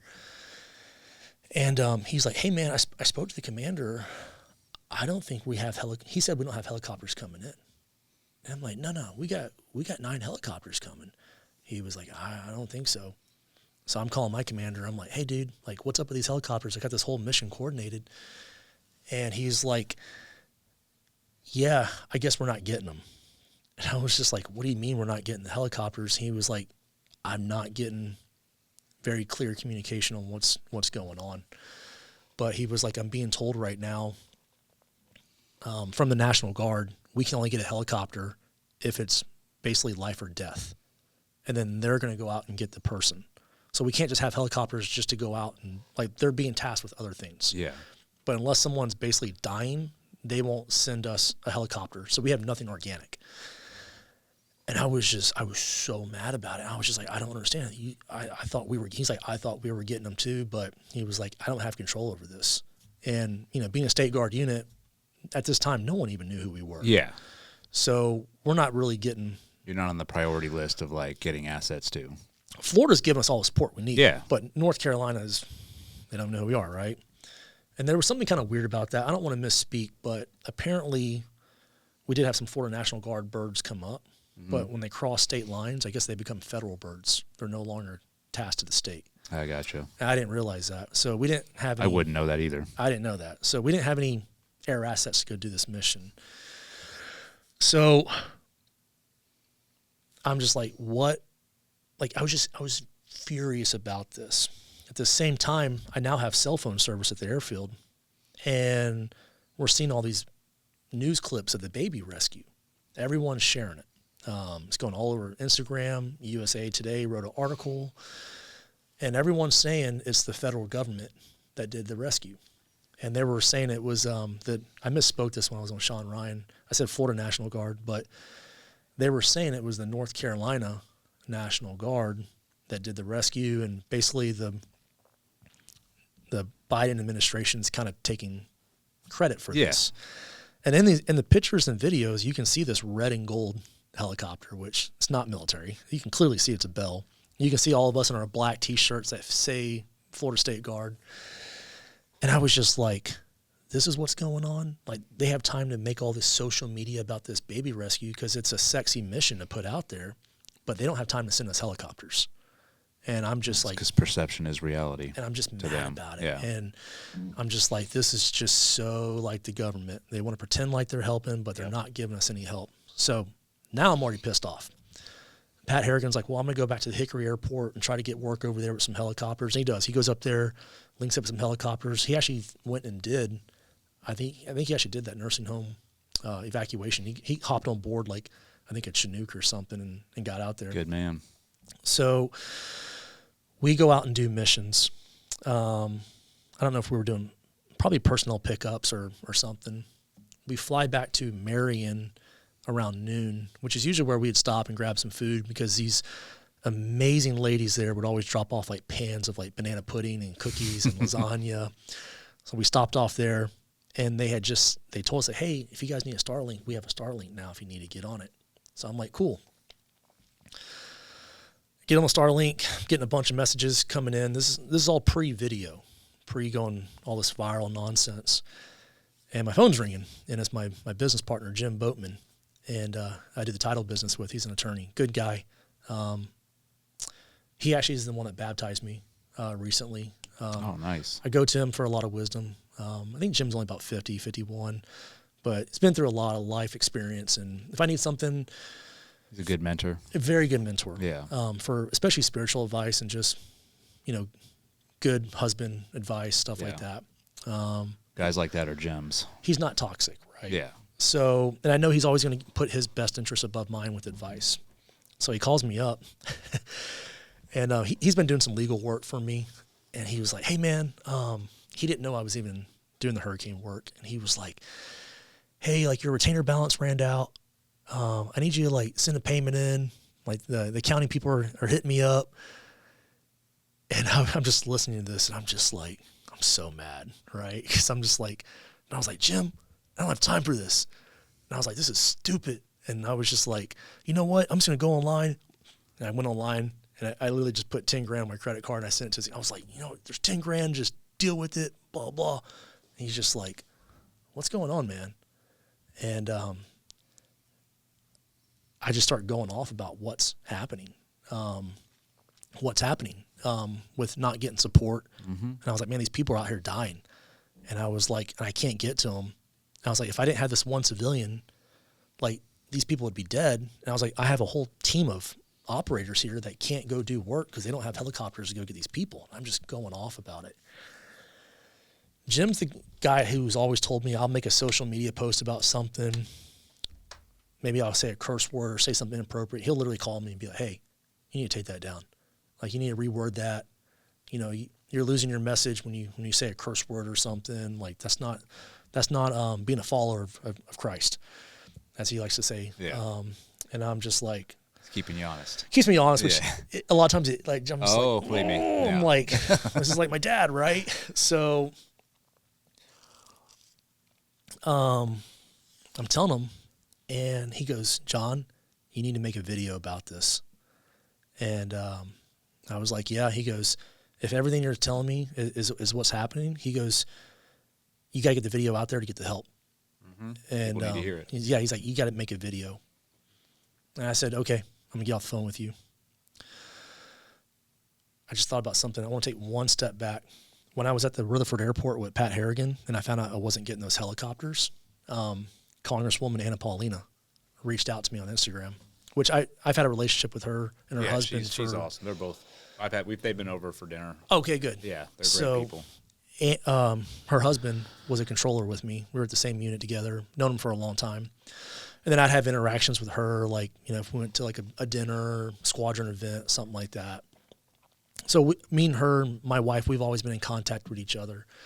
So she was seeing some of my videos that I was posting in North Carolina, and she just reached out to me as a friend and was like, hey, she's like, how's it going out there? I think that's what she said, like, how's it going out there in North Carolina? And I think I replied to her. I said, this is just when I found out I wasn't getting the 9 helicopters. And I was like, it's all BS. I was like, F these politicians, Anna. And I was just kind of like just texting her. And she responds me back. She goes, I'm going to call you in 5 minutes to answer your phone. And I said, okay. I remember I was actually in the bathroom at the little Rutherford Airport, and I see the number calling. And I was like, hey, Anna. She's like, what's going on? And I was just like, they're pretending they're helping us, but they're not. Yeah. And I was like, I just lost these 9 helicopters I was supposed to get. I can't go rescue these 140 people. And she's just like, I'm writing all this down, blah, blah. I'm going straight to the governor about this. This is BS. And she does. Before I left Rutherford, it's probably 20 minutes later, she calls me back. She was like, I went straight to Governor DeSantis with this. They're getting you 2 Blackhawks. They can't be there for like 2 more days because they're like in maintenance, or they're basically they're paying for 2 private helicopters to come there to help you. And I'm like, thank you so much. This is great. And she was like, Governor DeSantis is trying to get more. He's calling everybody right now. He wants to get more resources for you. And not that I was trying to like bypass my chain of command. I'm just talking to her as a friend. Hey, right? Yeah. Like nothing wrong with my commander or nothing like that. This is, like I said, this is pre-video, right? Yeah. And I'm just telling her like what's happening, what I'm seeing myself. And then she's like, she's a badass. I mean, she's not going to go away quietly with this. She's like, I'm going to go help you with this. So she goes out there, and they're trying to get as much help as we can. Now let me go back to where I get off the phone with Jim Boatman. I'm like, okay, I'm going to make a video. So I'm right there at the HLZ, which is a soccer field in Marion, and I start recording that video. No script, no nothing. I'm just kind of going off, which is why there's curse words, and it's like 5.5 minutes, I believe. 5 minutes, something. Authentic.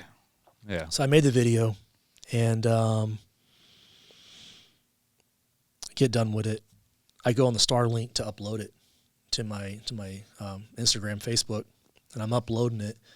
I think it was Charlie was like, "Hey, we're ready to go. Helicopter's like, we got the supplies back on board. Let's roll." And I was like looking at my video. I think it was probably halfway, 60% uploaded. And I'm like, all right, well, I'm walking the helicopter. It disconnects from Starlink. I think I had 1 or 2 bars. It's still uploading. I get in the helicopter. We depart. Then I start really thinking about it. I'm like, man, do I really want this video to go on my social media right now? And I almost delete it. Because I was like, I know this is going to put a spotlight on me, but I was just like, it could be a bad spotlight. But it's also going to put a spotlight on the situation and everything that you're talking about. And I also said all this in the heat of the moment, so I'm starting to like basically replay in my head what I had just said. Yeah. And I'm like, man, I don't know if this is the right thing to put out. So this is why I say like mindset and intent is really important. But I was like, I started asking like I knew why I was doing it. Like, why did I make this video? What's the intent of this video? It's to save lives. That's the whole purpose of this, is to get help and save lives. Because these people really were going to die. Like, the baby would have been dead. That lady we saved, she would have been dead. I found out actually months later on from speaking to her, they had been requesting a helicopter for 4 days. No response. Because where they were, there was no roads, there was no bridges. I mean, they were completely cut off. Yeah, desolate. You can only get there by helicopter. So I was like, my intent for this video is to save lives. That's the only purpose of this video. So we go out and do missions, and I come back to the airfield where I had service, and the video had uploaded during that time. Like it finished uploading. Didn't have that many likes, had a few comments, and I saw one of my friends, Kat, she shared it. She was like, "This is my friend John, he needs help." And I was just kind of like, and people were messaging me, they're like, "Hey, like, we're going to share, we're trying to help. You know, thank you for like putting this video out there." But it wasn't a lot. I was like, okay, well, this is positive. No one's like, "You were cursing," or, you know, this, right? Yeah. Like, you know, what you're saying is BS. So I was like, you know what? I'm just going to let it go. We go back to the airfield, go back out, do more missions, come back. At this point, it really started to gain some traction. And I was like, oh, man, like it's kind of out there now. I think it was Paul or someone. They were like, "Hey, we saw your video." Team saw the video, and I was just like, oh, man. Like, I should say at this time, a lot of the guys on team didn't know who I was. Very little interaction, because I had my one selection class. Yeah, there was 3 other classes. Exactly. So now they just see this video of me going off for about 5.5 minutes. And I even still thought about, I was like, you know what? Maybe I'm going to delete this video. I was like, I just don't know if I want this kind of spotlight. Like, I broke the social media policy. Like, everything's supposed to go through like social media approval if we're posting something about the State Guard. Yeah. And I was like, man, I just totally broke all this. And I was like, I just don't know if I should do this. I'm trying to think of where that went. So I only had like 1 bar service back where I was sleeping at. I couldn't even like text my wife. I could call her, but I couldn't, like, text messages maybe would go through, maybe wouldn't. So I wasn't seeing all the social media updates on it. And I think the wife said something like, "Hey, your video is going kind of crazy right now. Like, I'm proud of you for making that video." She's like, "There's a lot of people commenting." She's like, "You're on TikTok right now." And I was like, "I'm not on TikTok." She's like, "I know, but you're all over TikTok." Yeah. And I was like, "Okay." So I go to bed, wake up the next day, and get to the airfield, had service. Man, I've never seen so many messages come through my life. I had text messages, Instagram messages, Facebook messages, and it was just like, I was just like, oh my God. There was people who were like, hey, we're flying our helicopter overnight to come up to North Carolina. All these messages. So I was just kind of like, okay. And then commander was like, hey, I got to talk to you. And I was just like, you know. So probably had around 30 people offer their helicopter. Mm-hmm. And I was like, hey, go to these airfields. This is where you can get work. I'm trying to respond to people, but I mean, it was just, at this point, it was probably a couple hundred messages. Overload, yeah. Maybe thousands. This is before it really, really, really got big. But spoke to the commander, and he was just like, hey, man, like, there's probably going to be a lot of questions coming down from leadership. But he was like, got your back, fully support you. He goes, what you put out there it needed to be said. And but he goes, like, you know, I don't know what's going to happen, because he's like, you know how things can get weird. And I was like, yeah, I appreciate that. But he's like, I got your back, so don't worry about it. He's like, I'll never suppress your First Amendment right. Yeah. And I was like, I appreciate that. So basically, it comes down from leadership that they were actually okay with the video, which I was shocked, because coming from military, that never Heck no, would have been okay. Yeah. Like, it actually came down from the governor directly that he was okay with it. And like, they understood the intent was, it was to save lives. Yeah. Like, did I jump the chain of command? Did I not get approval? Did I break social media policy? Absolutely I did. But here's the thing too, man, that is the reason they have an SMU for Florida, is because they want dudes that can think outside the box and problem solve and get the job done. So if they're expecting to have some conventional mindset conformists, like, well, I guess that's it, we have to wait until leadership does something, you know, it's coming from our backgrounds. It's like, oh, there's a blockade in the way.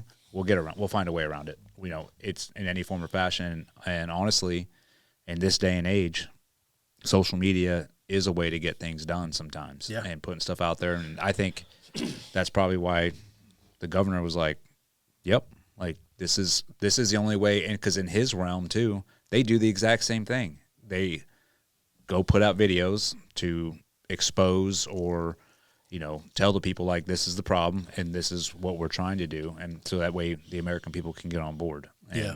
I think by you making that video, obviously it had nothing but positive impacts. And they said it, but like, they could tell what I was passionate about. Yeah. This. Like, this was emotion. Yeah. That was coming out. 'Cause I mean, like, it really was breaking my heart what I was seeing out there. I'm sure. I'd never seen that kind of devastation, but I was just surprised that I was seeing that in America. Like, right and the here. lack of help. And the lack of help. Yeah. The lack of help, and then all the social media response of the baby rescue, they were pushing all of that without actually providing any help. And that's where I was mad. I wanted to call these politicians out. Like, you got time to post this baby rescue, but you don't actually have time to give me a helicopter? Because I was like, without that civilian, the baby's dead. So there was a lot of emotion, and I'm glad leadership of Florida and everybody else was like, hey, this needed to be said with this guy saying it.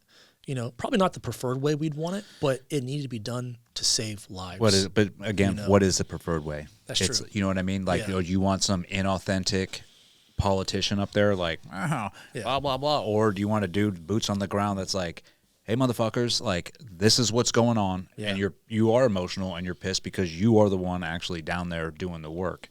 And that's what we need more of. I mean, that is why, and not to go on a tangent, but it's like, you're exposing what's going on in North Carolina, right? Which is devastation. The government is not only they're not helping one bit, but they're going out and posting stuff, acting like they are. So you could see right through that. That is going on throughout the government in general, which I think now it's getting exposed by Trump's team. But like, it's the same thing with Pete Hegseth being in SecDef. You know, they were so opposed to it because, no, he's not a politician. He's a boots on the ground dude, which is what we need in charge to make decisions, not somebody back in the talk, you know, that's like, well, let me think about this and what's the best decision that's going to benefit me. It's like, no, dude, you should be benefiting the guys on the ground to help them get the job done. And I think we need more of that transparency and authenticity. And who cares if you swear? Who cares if you come off? I mean, obviously there's a fine line, right? If you come off like a complete asshole, then it's like, all right, dude, this guy. But if you're being authentic and being like, dude, I'm here on the ground. These are the situations that I'm in. I'm frustrated. We're asking for help. We're not getting it. Then yeah, you're gonna have a couple swear words in there, and you know. Yeah, no, they actually, it was funny because after I did the video, before the video went crazy, that night I was driving back from the airfield to where we were staying at. Jim Boatman called me on my way home, and he was just like, he's like, I got your message, but he was like, all those curse words. He was like, holding your feet to the fire. He was just like, you lose a lot of your credibility with those curse words. He was like, I think you should remake that video and then upload it later. Like, Jim, I'm sure Jesus flipped a table or two in his time out of emotion. And I just remember going home, and I was just like, yeah, I'll remake the video. But then the video went crazy. So, then the video really went crazy when Trump retweeted the video. So Trump retweeted the video. I think that was the second day. And then, I mean, it just went crazy from that point. It made me really happy because, I mean, I've always been a Trump supporter. And this is, pre him being elected again, which thank God he got elected. Oh, dude, you're telling me. This country would be so bad right now. But, like, I was just like, how cool that is that he put that on his own personal account. Because he gives a shit. Yeah. And that's where I try to explain to people, like, he was demonized from the moment he decided to run for office the first time. And they did a phenomenal job of demonizing that dude. Oh, yeah. Which is where we get TDS now, right? There's still people that cannot fathom the fact, like, that this guy is in charge again, right? And it doesn't matter how many victories he had in his first time in office and how many he gets this time. There are going to be people that are just, they're deranged and they can't get it through their head. But what I tell people, because he helped me through my whole spiel too. That guy called me out of the blue one day with Pence and sat down, like, for 20 minutes, went over everything that was happening to me. He knew more about the ins and outs of all the corruption, like everything that we were dealing with, than anybody else. And I'm like, this guy is the president of the United States who took the time to, like, actually look into and look at the facts of what was going on. Like, I'm just a tiny little whatever, you know, in his world. But it shows that he actually does. When he says, I care about this country, I care about the military, I care about law enforcement, he fucking means it. Oh, yeah. Not like the rest of these politicians where it's just a catch grab thing to say and they're like, and on to the next. He actually cares. Yeah. I remember Anna actually, I was talking with her a lot when all this was going on, but she actually said, I think she said it was Trump's chief of staff. She was like, they saw your video or something, and, like, she's like, I just want you to know, like, Trump's aware of what's going on, and he's going to try to help. So, like, to hear that, like, when you're out there just in the trenches, I mean, it was just like, it's nice to know that people care enough. Yeah. Especially the former president who's not about to be future president. And Mr. President Trump, if you're listening to this, I would love for you to sign my MAGA hat one day. Like, I would love to get a signature of that, because that's something I will cherish for the rest of my life.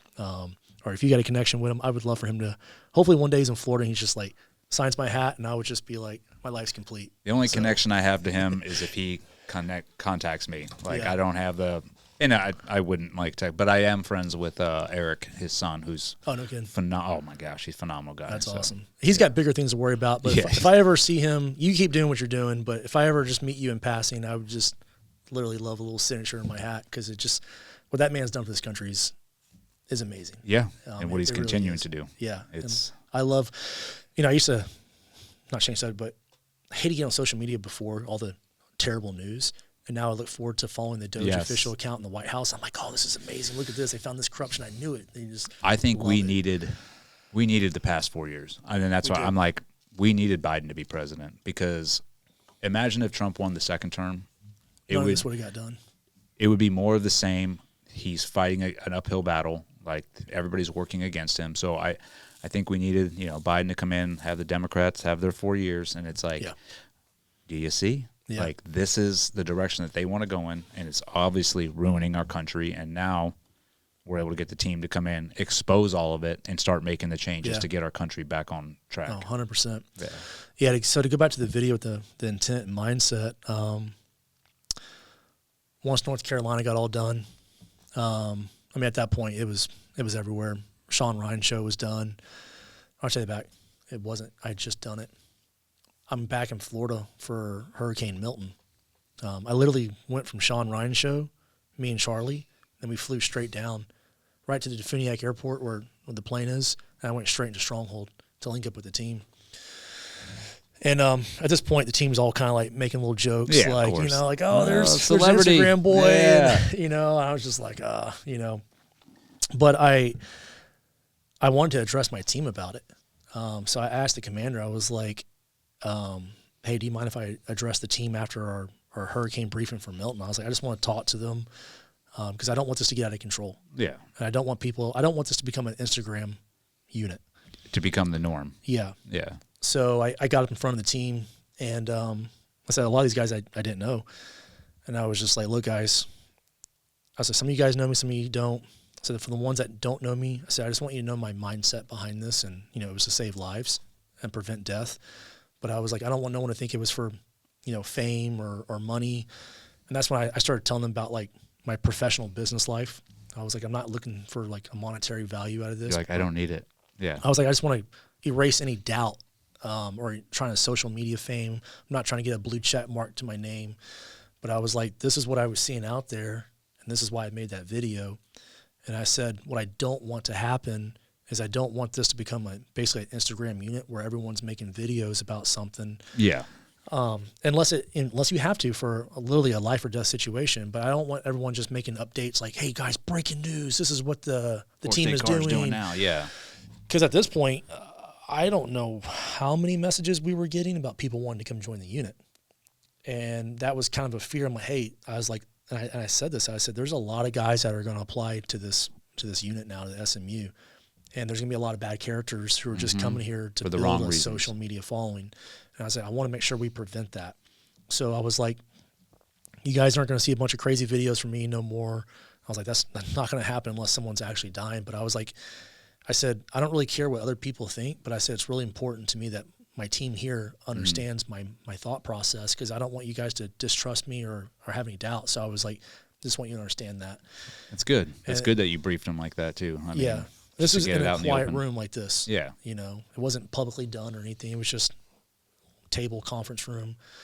And I think it's also good you brought that up, because that is a discussion that needed to happen, because obviously that video went viral and it did a lot of good, but it can create a mindset of, oh, this is what we do, you know, and then there are those individuals that are kind of Instagram happy, or they want, you know, and so then they'll just use that as a validation, like, oh, we can all do this now. And I think it's good to bring that up. Like, I wouldn't have done this, you know, but I had, you know, I felt like I had to at the time, and this is not going to be the norm going forward unless it's absolutely necessary. Yeah, absolutely. Even like now when we do like training events, I won't post anything until training is done. And it's very limited, like what I'm posting. Maybe it's just a photo of me and some of the guys. Maybe it's something kind of cool, like a rappel out of a helicopter, but it's done after we're done and gone from that place. And there's nothing that's going to be like the enemy's watching. Yeah. You know, the enemy's always watching. So, and there's even, maybe it's not like an ISIS enemy, but it could be someone who wants to. An enemy within our country, believe me. That wants to undermine what we're doing. Yes.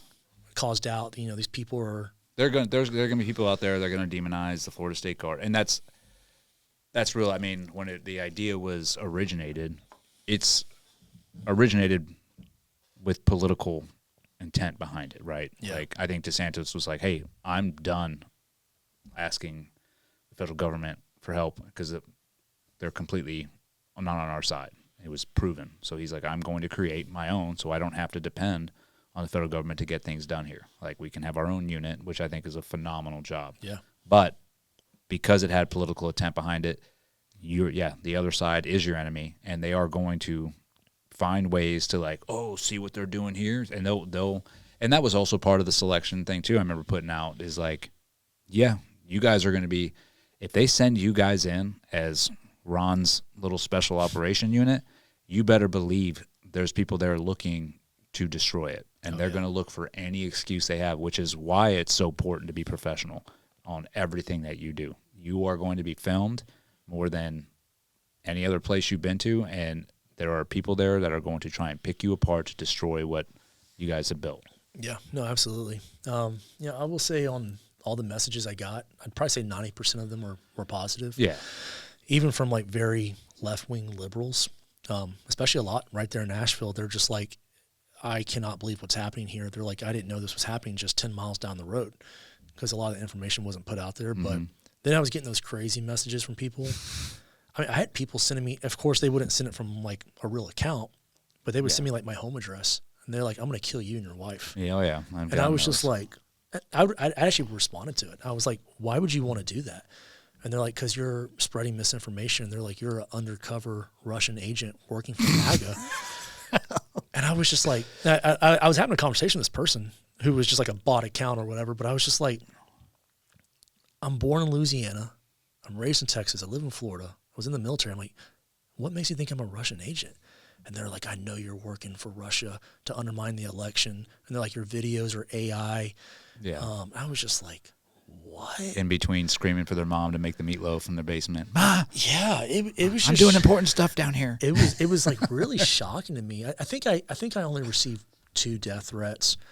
And I think one of them I was like, come get it, because he sent my address. I was like, you know where I'm at? I was like, you want it? I was like, come get it, But most of the messages were very positive. And then I said I had a couple of crazy people here and there. The crazies. That's the beauty of the internet. they have a voice as well. Yeah, I thought a lot of people, even the ones that were crazy, like talking about like the videos were fake, or I was putting out fake information. I was just like, these videos are real. Like I was shocked. Then I got fact checked. That guy Andy. The old fact check. Is his name Andy Spickett? I don't like this guy. He works for Politico. Oh, yes. He's also at, I think it's WRL News. I tag him, and I don't like this guy. If you're watching, Andy, I don't like you. But he took my video down off Facebook. He said, oh my God, it was so funny. They took my video down a couple times. And one of the times it said that his actual report, I think it said it could possibly like give false information to an audience. It wouldn't say like it was fake information, but it was saying like it could mislead people. Yeah. And then he got it taken down. I fought it, and they put it back up, and then he took it down again, and it said that I made the video for likes. That's actually against the community guideline, apparently, is getting likes. Then why have the like button? Right? So it was like, oh, this video is just like put up for likes and to gain like a following. And I was like, well, isn't that what social media is like all about? But they use that to take the video down. Yeah, it's whatever verbiage they want to come up with. Yeah. And I was just shocked, because I was disputing it, and I was just like, this video is not fake. This is from my own phone. Like, I videotaped this myself. But after Trump tweeted the video, that's when all the fact checkers came out against me. And they were just like blocking my videos on Instagram and this. So all the anti-Trumpers will come out of the woodwork once Trump supports you or gets behind you. Yeah. It was funny that they were doing that, because, I mean, at the time, I wasn't posting anything about Trump or Biden or anything. Like, my only job is to go save lives. Yeah. It don't matter, dude. And that's how crazy they are. Yeah, they're deranged. Like, you're a right-winger. I tell the story all the time when I was going through mine, because I get asked all the time. They're like, oh, dude, like, do you think you would have been victorious without Trump intervening? And all what he did, I don't want to say all, like what he did, because the misconception is like he pardoned me and all this other stuff. No, what he did is he got me out of prison. He's like, let him out of prison so he can properly defend himself. Like he's earned those rights. And when he did that, yes, it got me out of prison. I was then locked up in another room for a month and a half, but he just, I mean, that is like a normal thing. Like, it wasn't a part. It's like, dude, this guy is still going to trial. Let him out. But as soon as he did that, dude, the amount of, like, and then it became full force, like, I'm the biggest piece of shit known to man because Trump helped me. And that's just, and I had a hard time. I was like, dude, what is going on? I got the same, death threats and all these other things. And that's just the way it is, and it's shocking. It is shocking when you first go through it because you're like, oh, this does exist. Like, this is crazy. But then it's normal now. You're just like, yep, that's the way they think. The way I've come just to learn it is there's always just gonna be some crazy people out there, and they're just crazy. That's just what it is. They're only gonna believe the truth that they want to hear, even if they have facts. They're gonna make their own truth up. And it is what it is. They'll never let the facts confuse them. Yeah, no. That's my wife's favorite saying. Yeah. But I'm trying to think. I don't think there's really anything else on the North Carolina, but I wanted to make that part clear about the video for people, like the mindset behind that and everything. No, it's good. I'm glad you did. I've even had a lot of people ask me, like, well, are you going to try to become like an influencer now? Or are you going to do your fame? And I always tell them, I'm like, hey, I was a thick 38 broker. I was already famous before all this. Yeah. So I'll tell that little story about how that happened. Because I had already done a couple of magazine covers for like selling the business, stuff like that, right? Not that I was looking for fame, but people like to hear the story. The one cover we did, I think they said it was, the cover was Military to Millions. And it was like an inspirational story showing like, hey, this is where John and Riz came from. And then they built their businesses, and this is where they're at. Yeah. And we did this cool little photo shoot with the Lamborghini and the plane that we had and all that. I think I saw that. Yeah, there was like a Destin Lifestyle That's magazine. it, Destin Lifestyle, because we get that at our house. Oh, it was like they wanted to do like kind of like a James Bond kind of theme. But, I mean, it was cool. People were like, oh, those are rented. I'm like, that's my plane, that's my car, you know. But so being in real estate, I like to make fun of real estate agents, especially all the luxury agents, especially out here in 30A, because I think a lot of them are very douchey, and everything's luxury. You said it, not me. I don't like most real estate agents. Yeah. I don't, which is funny because people are like, why are you in real estate? I'm like, because I knew more than they did, and I wanted to buy my own properties. That's why I wanted to buy my own properties and do my own flips. They just seem, because my wife's in real estate now, right? So she loves it, and I'm sort of like learning through her a little bit. I'm a slow learner, but I'll sit there and sort of listen to her, all the vernacular and verbiage and all the stuff she has to do. So I'm slowly picking it up. But I'm like, dude, the dudes. Oh yeah.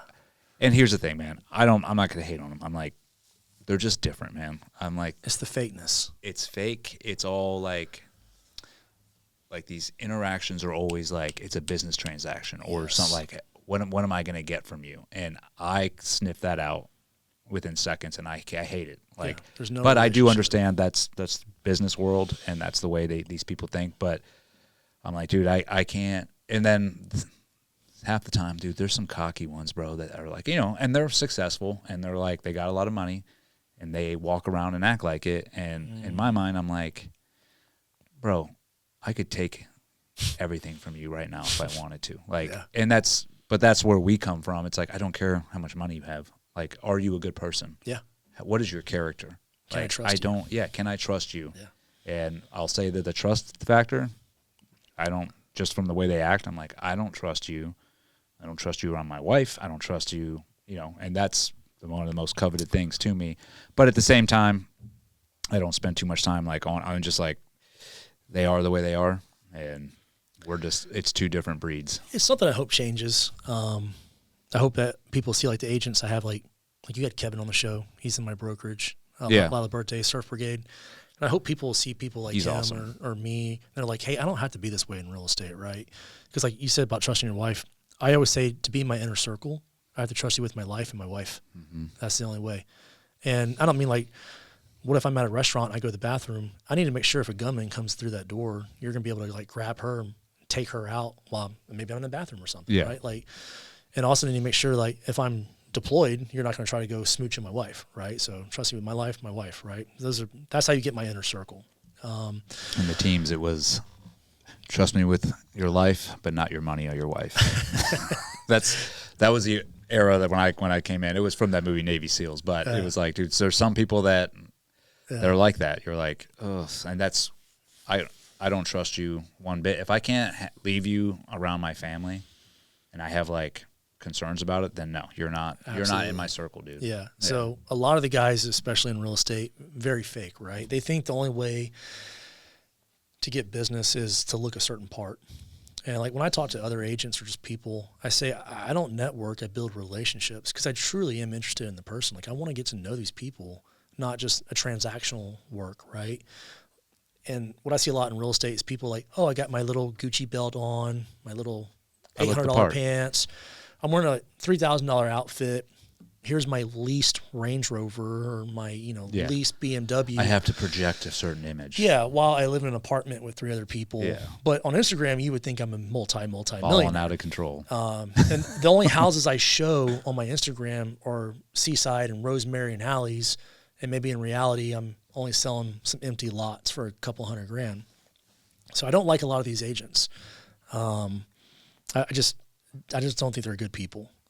Because unfortunately, it is a low bar to entry to get in there. There's not like a selection process, right? So you get a lot of bad characters, and it's a quick way to make a lot of money.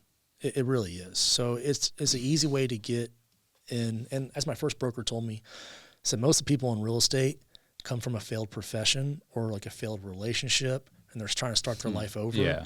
And, they did horrible at all these jobs now they're just trying to look for a quick way to make a big buck. And you can do that through, if you're good at it and you put in work, you can do it, I think. And this is from what I've seen from once my wife's entered it. She freaking did awesome. The first year, like, crushed it, right? Yeah. Like, for just getting initial entry. And then, obviously, last year was a slow burn. Slow. It was slow roll, right? Yeah. And what she was telling me and what we were seeing is, like, the amount of people that joined real estate, to make that quick money, and the next year when it was slow, they quit. Oh, yeah. They're out. Yeah. And that's what I was proud of my wife, because she was like, I'm always proud of her, but just she was like, this sucks. Like, I'm not getting what I thought, and she's like, but she keeps grinding. And I'm like, and that's what I told her. I was like, I can only relate to like military stuff, but I'm like, you're like a brand new SEAL that went on a combat deployment for his first deployment and had this epic fucking deployment. Then you come back and your next rotation is to like Guam. Yeah. And you're like, oh, what am I doing? And I'm like, but what I used to tell those SEALs too is like, oh, you'll get another one. You just have to grind it out and get through this, and then you'll be rewarded, believe me. But if you have this attitude, like, this isn't what I thought, and like, I'm done, it's like, well, then you're a quitter, dude. Yeah. Like, and that's the same thing I've seen in real estate, where the people that pursue it, and like, much like your story, how much you grinded with your wife and like got to where you're at, that's what it takes. Oh yeah. And if you're not willing to put that elbow grease in there and actually go through some hard times, then yeah, you're probably not going to succeed. Yeah, it's kind of like what we talked about earlier off camera. There's just, you get your bad apples, right? And I don't mean to like just completely crap all over the real estate industry, but there's a lot of bad apples, right? Just like how we get bad apples on the team. Yeah, there's bad apples. They come everywhere. in, all they want to do is post social media without actually doing the job. They don't want to post the cool stuff. Yeah. So you get a lot of guys and gals in social media that come in there and they just start posting all the luxury and all the, like, oh, look at this amazing lifestyle. And all I do is hanging out at the beach all day. And I go to expensive dinners. And I drive my Range Rover and I wear Hermes belts. So I like to make fun of those guys. And when we were in the gym, my buddy Kyle, me and him just have a good time together. Me, him, and another real estate agent, we were just making jokes. And I was like, I'm going to change my Instagram name to like one of these like luxury something agents. So we were trying to find like a funny name to come up with. And it came up, Thick 30A Broker. Yes. And I was like, I like that. And I think it was my buddy Miles. He was like, thick with 2 C's. And I was like, all right, yes, I'm doing that. Perfect. So I changed the name to Thick 30A Broker as like a joke. And everyone started just like local agents that know me, they're just laughing. They're like, oh man, you're so crazy. I can't believe you post stuff like this. Your name's Thick. And I was just having a laugh with it. Well, I was going to change it back to just like John Howard. And then the hurricane stuff happened. So I didn't really think much about it at first. And then when I saw it go across Fox News and it said Thick 30A Broker. Dude, that's awesome. I was like, no. I was like, no way. I was changing the game. I was like, no. I was like, I forgot that was my name on there. And I was just like, I was so embarrassed by it. It could have been worse, man. It could have been like, Sweaty Balls 107 or something. And you're like, no. I remember Charlie was like, well, hey, brother, you just got to own it now. You can't change your name at all. He's like, that's how people know you. And then I remember this girl, she shared a video she was trying to give me money at first. And I was like, no, just send it to Aerial Recovery. They could use the money. And she made a video about me. She was like, I reached out to that guy, thick 38 broker with 2 C's. And she's like, I tried to Venmo him money and he refused it. He said, send to Aerial Recovery. So she's like, this guy doesn't want any money. He really just wants to help these people. And I just remember I was like, 2 C's. I was like, oh man. So now I can't change the name. Nope. I just gotta own the thick 38 You gotta own it, bro. Yeah. I think Elon's followed your lead there, because I think what was it last week I was seeing? Sweaty balls. Balls. Yeah. Big balls. Big balls. And the news was like, big balls, as if they were purporting it as such. And I'm like, dude, that is so gangster. Yeah. Yeah. So I think a few more things. I know we've been going for a while, but I think 2 more things I want to hit on, unless you got something else, is one is my going back to Christ, which was something that was in the process even before North Carolina. But then the other thing is charity involvement. I really like being involved in charities, and that's where this bird photography. Yeah, let's talk about these shirts. Stuff comes out. We'll end it on the God part. That'd be the best way. Yeah. Because all glory to Him. Like, all glory Amen. to God. So the bird photography actually started, I think right before I went to selection, or right after selection. So I enjoy being outside.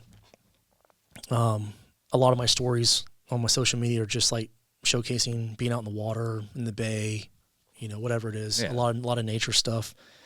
And I got the idea that I wanted to like print my own like photos for my office, like whether it was like a beach sunset or something I see out in the back in the Bay Area. So I asked Randy, our buddy, and I was just like, you're the kind of like only camera video guy I know, like, what kind of camera should I buy, and blah, blah, blah, blah. So I started going down this rabbit hole of cameras, and I bought my first camera. And I had Randy trying to show me how to use settings and pictures, and I took some photos. And my wife doesn't usually give me a lot of compliments. It's pretty rare. It's usually the opposite, right? Yeah. And I was showing her some of the photos. She was like, babe, these are really good. She's like, you ought to print these. And I was like, yeah. And I was like, that's pretty rare coming from her. Yeah. So I did one. I printed it. I went like on Amazon, uploaded the picture and printed it for like $40 or something. And I was like, oh, this is actually like really, really cool. So I really enjoy being involved in charity, especially the veteran charity stuff. I'm involved in Surf Brigade. There was one I went on when I was active duty. It's called Waterfront Warriors. And they basically just take military veterans for a week down in Naples. They put them up in a hotel. And they just go there to relax with their families. They can go to like yoga, airboat rides, whatever they want to do or whatever they don't want to do. There's another Combat Control Foundation, part of that. And basically just anyone that asked me to go help, I will go help. Yeah, you showed up to our foundation, and that was in the middle of when you were, I got back that morning from Hurricane Milton. Yeah, and I appreciate you like showing up and showing support, man. I mean, that's huge, especially as busy as you were. Yeah, because I have had foundations help me like at the end of my military career and after military career, and it's just the way I want to give back, right? Like it's nice when people help. Yeah, and don't want nothing in return. Especially, I love Surf Brigade. I love what Kevin's done here. Getting those veterans out there in the water and on a consistent basis, not just like a one event a year. It's like every weekend he's doing something. So really enjoy helping that. So I got the idea because of where I'm at now in life and business. A lot of people I know are very wealthy. And when I reach out to these people, like when I reach out to a client of mine that has a $7 million house in 38, I'm like, hey, can you donate to this charity? They'll be like, oh yeah, here's like 10 grand. And I love that. Like I appreciate it, but I want to give them something in return that's actually meaningful. Because it's not about the money for them, but I just want to show appreciation. So I got the idea that I would do the bird photography, nature photography, and then when people would make a donation to one of the charities, I would give them the print as a thank you. Something that was just, not just a bottle of whiskey or, something like that. Something meaningful. So that's where the bird photography kind of idea came from. And then as I was looking into it, I found this fulfillment center that would do like cell phone cases, coffee mugs, T-shirts. And it only cost me like $190 a month. So I was like, you know what, I'll do that. And that way I can just consistently sell products to people. And that's where the idea came from. And every dollar every dollar the company makes goes right to charity. So coffee mugs, T-shirts, like there's no dollars that come back. Like pretty much just lose money a lot of times because like even like when I do one of these big prints, like my actual cost will be like $400 just for the print, and then I'll just donate every dollar from that auction. I don't even recoup like the $400. It's just my way of kind of paying my way of giving to charity. Yeah. And last year we did a little over $27,000. That was my first year because I started it like say November of 23. It didn't really pick up much traction. People would like my photos, but no one ever bought anything until I took the photo of I'll show it to you. The flamingo.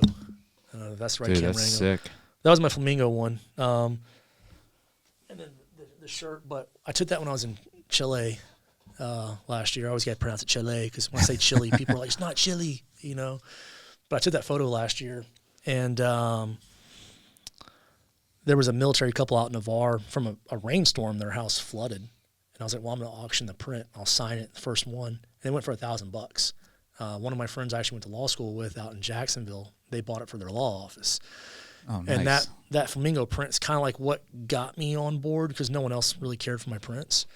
And then it kind of just took off from there. So I was actually wearing my bird shirt a lot when I was in North Carolina. But when I went on the Sean Ryan show, I gave him, I haven't told the story. So my wife was coming up because I thought I was going to be there for her second week before Milton came. Mm-hmm. So she said she was going to bring a bunch of like kid shirts to give out to kids in North Carolina. So she got all these like extra small shirts, and she just basically went to my office where I had all these T-shirts. And the one large T-shirt she accidentally grabbed was a photo of the eagle landing on the cross at this church down in Bonita Springs where my second home is. And that was the only large shirt I had. So that's what I gave to Sean Ryan, which I knew he'd like because he was a Christian guy. And I think following that episode, because of his massive following, I think we did about $3,000 in T-shirt sales. That's so awesome. Coffee mugs, mainly just T-shirts. People are like, I want that shirt. So it was nice to really kind of boost that to give to charity. At the Aerial Recovery Gala we did in November, we did 3 prints. The flamingo print went for $2,250. Actually, an Air Force veteran bought it. Nice. And 2 other prints, but I always say this is like my happiness, like this kind of stuff, because what I'm really trying to do with the photography is just I want to show people what I'm seeing. So I don't like to edit my photos very hard. I might brighten or lighten a little bit, but that's it. I won't change like colors and stuff like that because I want people to see like what I'm actually seeing. And for me, nature has been very like healing. It's amazing how. Yeah, it's just I don't know what it is. Maybe it's just the way God created it, but like it gets rid of your depression, whatever you got going on. When you're outside observing, it takes away all your distractions. Yeah, it's you got beautiful. the sun on you. You're observing these animals, and it's also good life lessons. I said this in a video I did, but it's almost like what they said in that Navy SEAL movie with that lady. I've never seen a wild thing feel sorry for itself. Oh, from G.I. Jane. G.I. Jane, yeah. And you see it's true, though. It is true. Because these animals, if they don't get up and go hunt every day, they're going to die. Yeah. So pelicans, ospreys, whatever, they have to go out there and work every day. If it's raining, guess what? If they don't go dive in the water and get fish, they're not going to eat. They're going to go hungry. The waves are 3 feet, still got to go get. And it's a good way to look at it that way. It's like when you're feeling sorry for yourself, like, oh, I don't want to go do this. It's like, man, these animals can do it. So maybe that's kind of the healing part, but nature just makes me happy. It's always kind of has. I did a lot of nature stuff when I was young, but going throughout the military, just kind of like nature, stop taking the time to enjoy it. Yeah. Well, you're in the military. Even though you're in nature, it's like you're not focused on the nature itself. You're focused on the mission at hand, and nature is just a obstacle in your way. You probably got a ruck on your back. Yeah, you're suffering nature. through it. Yeah, you're sweating. It's hot. You just want to get back home. Believe me, it took me a while after I got out to like go to the beach to like actually enjoy it. You know, because the beach it was like, oh, dude, it's just. From being in the SEAL teams, that just means one thing. It's like we're about to get wet and cold. Yeah, exactly. Yeah. So I always like to say nature is where I kind of refound myself, rehealed myself. And that's just why I try to showcase in my photography. And I'm grateful that so many people like it because, I mean, there's so many amazing photographers out there, and I'm a self-taught photographer with going on a year and a half of experience. But it's just something I really enjoy doing. It's fun. That's awesome. Well, yeah, dude, the shirt you gave me is sick, man. I showed it to my wife when I got home. It's a sweet That picture. was the eagle that landed on the cross at the church in Bonita Springs. Oh, is that the same one? That's the same one. Heck yeah, dude. I'm glad Sean has the other. Yeah. Yeah. Yeah, I just released that one like maybe a month ago or something. I'm I'm my own worst enemy. I took that photo about March of 24, and like I'll take a lot of my photos and I won't release them maybe for months, maybe even a year, because I'll take it. I'm like, oh, it's not good enough. It's not good. I can't release it. You know, like the color's not right, or there's a little blur image there. So I'll just sit there and I'll think about it. I'll have it saved on my desktop, and I'm just like, no, it's not good enough. It's not good enough. Because I'm just so worried about like but I said, I'm my own worst enemy. Don't go to the comments. Same thing. Yeah. It's like it's common. Yeah. We're all, I'm the same way. Yeah. And my wife's always like, you are the worst critic. Like, I'll get done. Like if I have to give a talk or do whatever, I'll walk out and I can get a standing ovation, and I'll walk out and the first thing out of my mouth is like, that sucked. Like, dude, I did this, I did that. And she's like, you were the only person that's like, but I think it's what drives us too, right? It's, we're harder on ourselves than anybody else, which gets us to where we are. Yeah. Yeah. Yeah. So that's my photography bit that I love. So, if people are looking for a way to go support charity, go buy a T-shirt. I mean, it costs you, I think, $25. Where can they find it at? JohnHowardArt.com. JohnHowardArt.com. Yeah. And we'll put that in the link below and as well. You can follow it on Instagram. It's just bird photography and sometimes iguanas and alligators and stuff like that. Typical Florida stuff. Yeah, just pretty much whatever I can find. Anything I think that's really cool in nature, I try to take a photo. That's awesome. Actually, I'm going to Japan in about 2 weeks. So I plan on doing some photography out there. That'll be cool, man. A great guy I met, Crosby from North Carolina, from Hendersonville, North Carolina. He's a videographer, photographer. We're going to probably get together in April or May, and we want to go do some bird photography out in the mountains in North Carolina, and then take those specific photos and auction those for the recovery efforts for North Carolina. Because they got a long time to rebuild. They still haven't gotten what they deserved or what they need. It's going to be years. Yeah. Actually, they just had a flash flood yesterday in Bat Cave area from all the heavy rainstorms going on. So there's a lot to be done out there. So, but yeah, if I can use the photography in a way to help people, that makes me happy. That's what makes me put my head down in bed at night. I'm like, you know what? I made a difference. I feel good about myself, and I enjoy that. So the last thing I want to talk about is going back to God, because I think it's important for many reasons. For all reasons, actually. For every reason. But, I think I said it on the first episode. I was raised very Christian. Grandpa was pastor, missionary, and all that. And I was rebellious growing up. I wanted girls, I wanted some alcohol. I wanted to be kind of a cool guy. And I was never, fully off the reservation, as I like to say. I would just kind of jump over the fence a little bit, and then I'd jump back. I would jump over, I'm like, oh, I know this isn't right. Got to go back, right? Never did anything super, super crazy, but I lost my faith on that deployment in 2014. When I was seeing all the civilians being killed by ISIS, it was really bothering me, because I was just like, if you're this powerful God, why can't you protect your own people? Yeah. And I was just like, and people are like, oh, this is man that did this, not God. And I'm just like, yeah, but if God can't even prevent man from killing man, why worship this guy? And I was bitter about it, because I was like, do you have no power? I mean, I'd look at the sky and be like, do you have no power? Can you not protect people? Why should someone follow you their whole life if you can't do anything for them in the hopes that they're going to go to heaven when they pass away? I think a lot of people have that same question. Yeah, and I was angry, and I remember there was a Christian village in Iraq that got massacred out there by ISIS, and it was kind of just the straw that broke the camel's back. And I was letting the deceiver get in my ear, the devil, right? Yeah. I was letting the devil get into my ear about God has no power. Casting doubt. Yeah, casting doubt. That's literally what it did. So I started questioning a lot, And I became angry. And then with all the things I went through, then I was very, very angry about it. So I don't remember the exact event that caused it. After my anger kind of went away over the years, it was probably, I hadn't been in church in a long time. Maybe end of 22, early 23, probably in 23. I kind of wanted to reread the Bible, because I hadn't read it since I was a kid. Mm-hmm. And in a weird way, not in a weird way, I wanted to understand the Bible more, to basically, in a way, almost disprove God. Because, like, there was a lot of things I had questions about. For a real example, I was like, why does God want me to cut my foreskin off if he made me this perfect, holy example?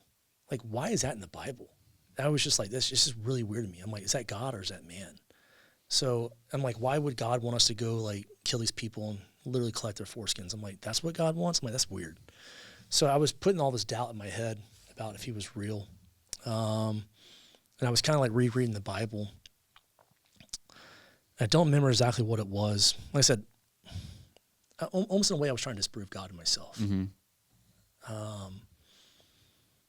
And then throughout travels, like Italy, South America, Spain, places like that, whenever we'd visit like a Catholic-based country, I kind of started noticing like, hey, these countries are a lot less issues because they have a good religious foundation. And that kind of like started changing my mindset a little bit. Like, I'm not seeing all this weird trans stuff, and, you know, people seem like they have a somewhat of a moral compass. Yeah. So I started kind of just rereading the Bible a little bit more.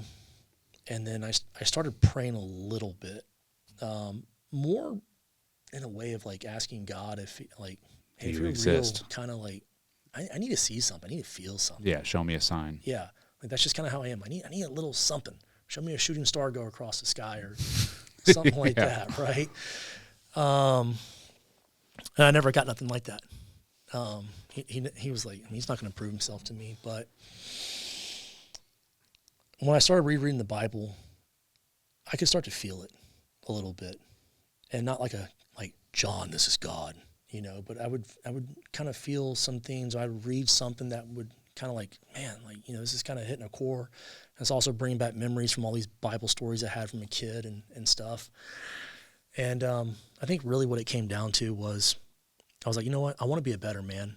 I want to be a better husband. I want to be better for the people around me. Yep. And if I follow his word and I follow Christ like it doesn't cost me nothing. It's free. No. It's literally free. It's the best handbook for life that you can read, but it's for a lot of us, and I was the same as you, as when I was in, like, doubted. You know, I had faith, and I went to church every Sunday because my wife is Christian, but I also, you know, after everything that we see or we've done, it's hard to, like, fathom, like, okay, like, if you exist, why are we allowed to do these things to each other? Yeah. You know, and so, yeah, I did. It took me a while to come back to him, like, full force, and I did the same thing. Picked up my Bible. I was like, you know what? This is like a couple years after I got out, and I was, you know, and I went to every treatment possible to, like, I did all the psychedelics, I did all the treatments that are like the, you know, HBOT, this and this, to try and, like, clear. I was like, something is wrong in my head, like, that I can't get rid of. And it wasn't until I, like, sat down and started reading the Bible, and I was doing it almost out of spite a little bit, like, okay, if this is what everybody says it is, we'll see, you know. And it doesn't happen like that. But what I did notice as I started reading it, and as I started, and I made it a commitment every morning. Like, I get up, read my Bible, you know, whether it's probably for 30, I read the Bible and talk to God for 30 minutes while I sip on my coffee, and then before I start my day.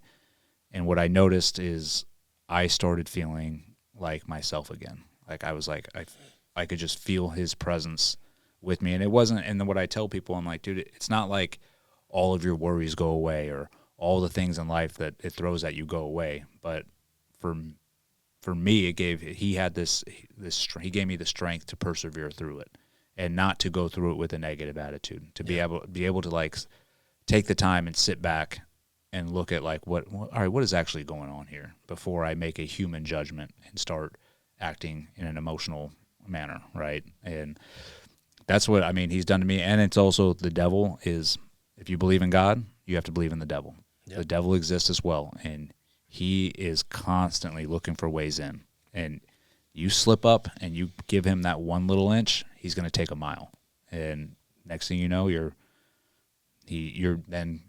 he's doing that, casting doubt, and then you're questioning it again, and then you're leading down a path that you wouldn't have if you hadn't let him in, right? Yeah. So you always have to be on guard. It's that doubt, man. He's always trying to cast doubt on me all the time. He's always trying to remind me who I was. Yep. Like, you're this person, you know, and you can never be a good person because of this and this, right? But the best thing I've done for my mental health is go back to God. Boom. Dude. It's better than any psychedelic treatment. It's better than any therapy treatment. It's better than anything I've ever gone to. Like, I posted this just the other day in my story, but I was like, any issues you have in life, you can find the answer right here, the cure, right here in this book. It's there. And I'd always hear that growing up, but like, until you actually read it and absorb it and process it, you have to apply it for it to work.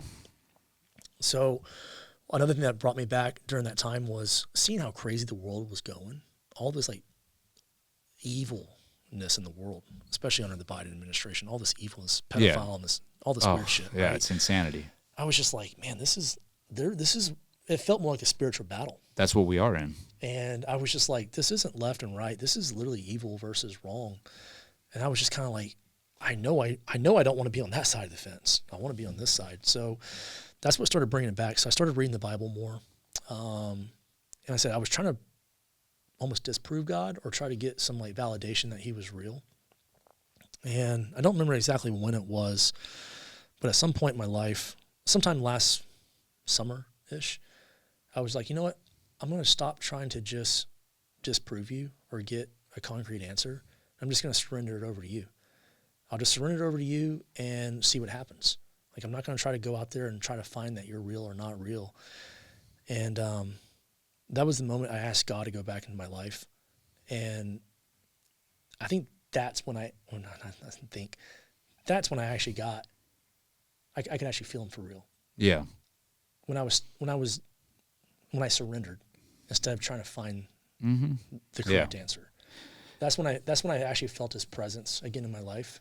And that's what it takes, is you have to fully surrender. I have friends that are just getting out now, and they're not atheists, but they're the same position that we were in. Like, dude, I'm a good person. Why do I need to, go, do this whole like God thing and have a relationship? And, I'm not the best salesman when it comes to trying to get people to go to God, because I'm on my own journey. So I'm very careful on trying to preach to people or whatever. But what I can do is I just use my own personal experience. And what I tell them is this, man, I'm like, because I treat it as baby steps, especially from guys from our profession, because we're stubborn as shit and we'll try and disprove anything. If our mind's set to it, we'll try and disprove it.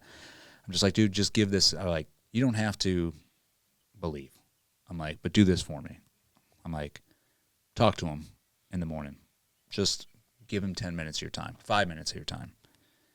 Do that for a month.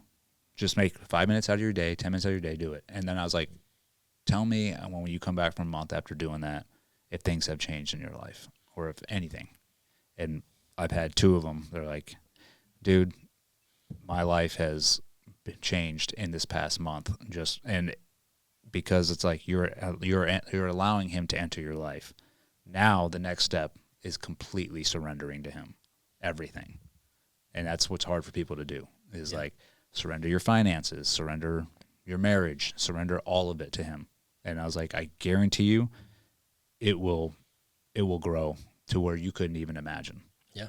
And that's the beauty of it. But it takes that full 100% faith to do that.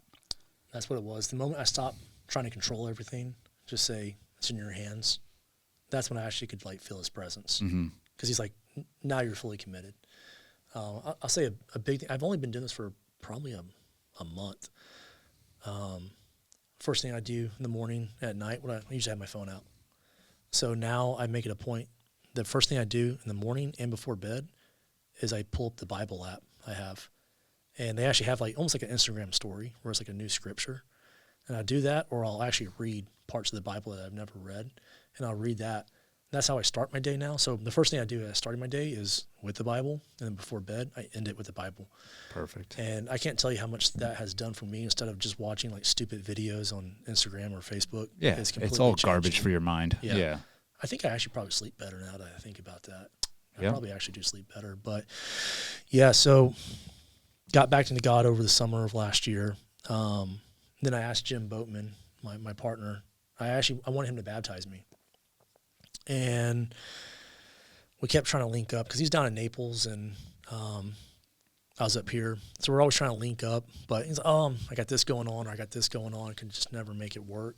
And I'm glad it happened that way because I said this in my post when I got baptized, which did happen down in Naples in November. I think God didn't want to baptize me at that time. He has a plan. I think he wanted more time with me. Mm-hmm. And I think he wanted less distractions around me. And during the hurricane work, I wasn't really distracted. Because I said I didn't have much cell phone service. I'm only jobbing in and out. And then at nighttime, like I said, I can't go scroll videos and stuff. And that's when I started actually like hearing his presence in my head from prayer and talking. And Charlie's the guy that was with me, good Christian guy. And being around another good, strong Christian man really helped answer a lot of questions and just like good positive energy. But I was doing a lot of praying in that helicopter because I mean, we like one time we almost had a power line taken off that we didn't know was there on the way coming in. I say power line, it may have been just like a cable wire. We didn't see it. The pilot like freaked out. So there's a lot of prayer going on. Like, hey God, like, just keep me safe. Don't let us die out here. Stuff like that. So there was a lot of prayer going on, a lot of time a lot of quiet time, especially just flying in between missions on helicopters because sometimes it might be a 30-minute flight to this one location. So there's just a lot of downtime where I don't have cell phone service and I'm not just sitting there being distracted. And once I got done with all that and then praying more and reading more, that's when I was just like, now's the time to get baptized. And then it just worked out perfect. It was like the timing wasn't working out perfect, but when God wanted the timing to work perfect, it's all on his plan. And and it was good. I remember actually I wanted to be baptized specifically in that T-shirt with the eagle and the cross, so I did that out there. Nice on the water with him. I'm sure they're there just every day, but there was a bunch of birds up on the condo where we were doing this out in Naples, but there was like ospreys out there and pelicans everywhere, and I was just like, God sent an audience to watch this. But I felt it was really important to announce that on my social media because at that point I picked up a large following, and I wanted especially young men to know, like, it's cool to be a Christian. It's hard to be a Christian. It's easy to not be a Christian. It's really easy to not be a Christian. It's hard to be a Christian. It's hard to be a Christ follower. You're not weak by being a Christian. Like, Christians are strong men. And I kind of had it in my mind before, like, Christians are weak. Yeah, you know? Same. But then after I actually, no, I mean, like, look what Jesus did on the cross, right? Like, that's hard. That's not easy. Yeah, but that's what Jesus wants fucking tough, hard dudes like to be followers of Christ. And he also wants guys like yourself, like you said, putting it out there like, yes, I'm a Christ follower, because people, I think there's a big misconception, and I had it too, man. It's like these beta male dudes that are in church and they're just like, turn the other cheek. Yeah, turn the other cheek and don't do this and don't do that. Don't upset the herd. And it's like, no, dude, that's not what Christ wants, man. Christ wants a fighter to fight for the right things. Yeah. And that is, and then you go ahead and read the Bible. It's in there, dude. The Bible's the bloodiest book you can read as well, because like there are battles that are fought between good and evil in the Bible, and it took strong men on the good side willing to commit those fights. And I think that was lost at some point, it seems like, in the community, at least from what I saw, but I think there's a huge turn going on right now, like this there's a lot of dudes, especially from our past professions, who are like, nope, this is the way. But I think it also took all of us to go through what we went through over the past 20 years to come to that conclusion. It's like I've seen evil at its utmost right in front of my face over numerous and numerous times. And I think it takes seeing that to be like understanding like, okay, this is a whole new realm of evil. And I do know that the devil exists because I've seen him at work in front of my face, but I've also seen good conquer that, and for me, I'm like, there's no other explanation, man. Like, God does exist, and he wants to have you, or he wants you to have him in your life. And that's the only way I could ever lead my family forward. If you're leading your family without God, dude, you might be a good person, and you're like, you can tell yourself that all day long. Like, I'm a good person, I'm doing the right things, but you are not going to be able to propel your family to where God would take them without him in your life. Yeah. And that's 100% guarantee. Yeah, absolutely. Like, I tell guys now is like, how much less problems would you have if you actually just followed Christ? You'd have a lot less problems in your life if you did good. Instead of going to the bars, drinking, chasing women, doing all this stuff, like, you have a lot less problems in your life if you just obey the 10 Commandments and follow God. Yeah. life will be a lot easier. But yeah, I think, there's two things I pray for. I said this at my Bible study the other night with my pastor. There's only two things I know I can ask God for anything, but I don't like to ask God for a lot. The only thing I like to ask God for is wisdom. Like, give me wisdom, because that encompasses everything. Wisdom to not be deceived.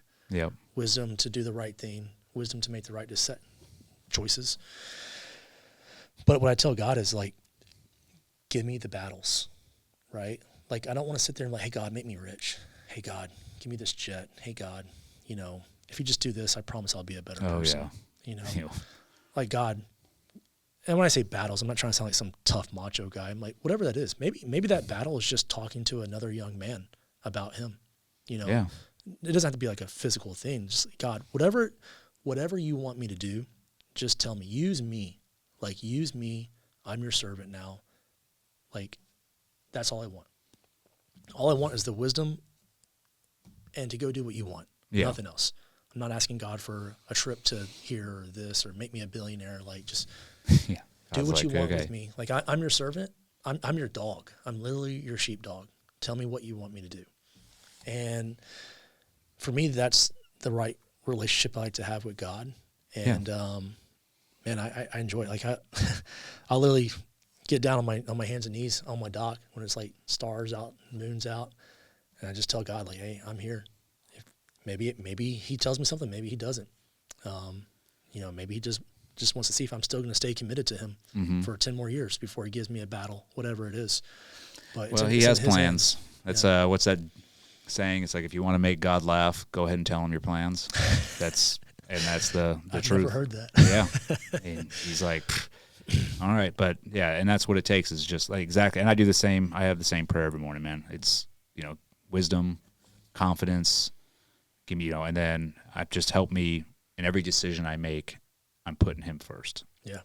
And that's a battle too, because there's a lot of things that are thrown at us in this world that aren't godly, but they have an appeal to them. Like, oh, we'll give you this much money, or you can have this if you just do these things. And I'm a pretty adamant. I'm like, I don't do anything that I don't think is right, or that I don't think puts God first. So I won't, like, that's anybody I work with or anything like that. And it's not, I don't hate you. It's just, I don't want that invited into my life at all. And that's why I ask God for the wisdom to, like, help me avoid those things and help me put him first in every decision that I make for myself and for my family. Yeah. Proverbs, good book. Go read it. I'm reading it right now. Because oh yeah, that's one of my favorites. When I brought up, it was just this past Wednesday at my Bible study, when I told the pastor, that's the two things I pray for. He was like, oh, Proverbs. He's like, and I literally opened it up. I think like the first chapter says something about like wisdom or whatever, but it's, was it King Saul or something? I think maybe he wrote that. But the whole book of Proverbs is a lot about like wisdom and oh yeah, praying you for could wisdom and just read Proverbs alone and be Yeah. set for your day, because it's there's so much information in that and wisdom on how you should look at certain situations and deal with it. I'm early into it, but that's what I'm reading on a daily basis right now, and I'm really enjoying it. There's That's a lot awesome, of man. a lot of good stuff in there. Yeah. So that's what I hope your audience gets out of this is just like, look, you guys kind of heard my whole life story now, where I've come from, literally a barn in Deweyville, Texas, to going into the military, to going into special operations, to thinking I'm going to go do something, and my whole life gets completely 180 change from a terrible mistake. But you can learn from your mistakes. You can go forward. There's, Christ saves all sinners, right? You can turn your whole life around and go do great things. So just because, like, we're men, we're always going to make mistakes. Yeah. Like, you're always going to do something wrong. It's how you respond to it, and it's how you go forward from there. I'd always say I built my trust with clients during the bad times, because when something bad would happen in property management and we would screw something up, a double booking, a renter would break something, we would break something. It's how I respond to that. Hey, I just want to let you know, you don't even know about this, but we made a mistake that cost you $3,000. We're going to eat that cost for you. I'd build instant trust with the client. Yeah.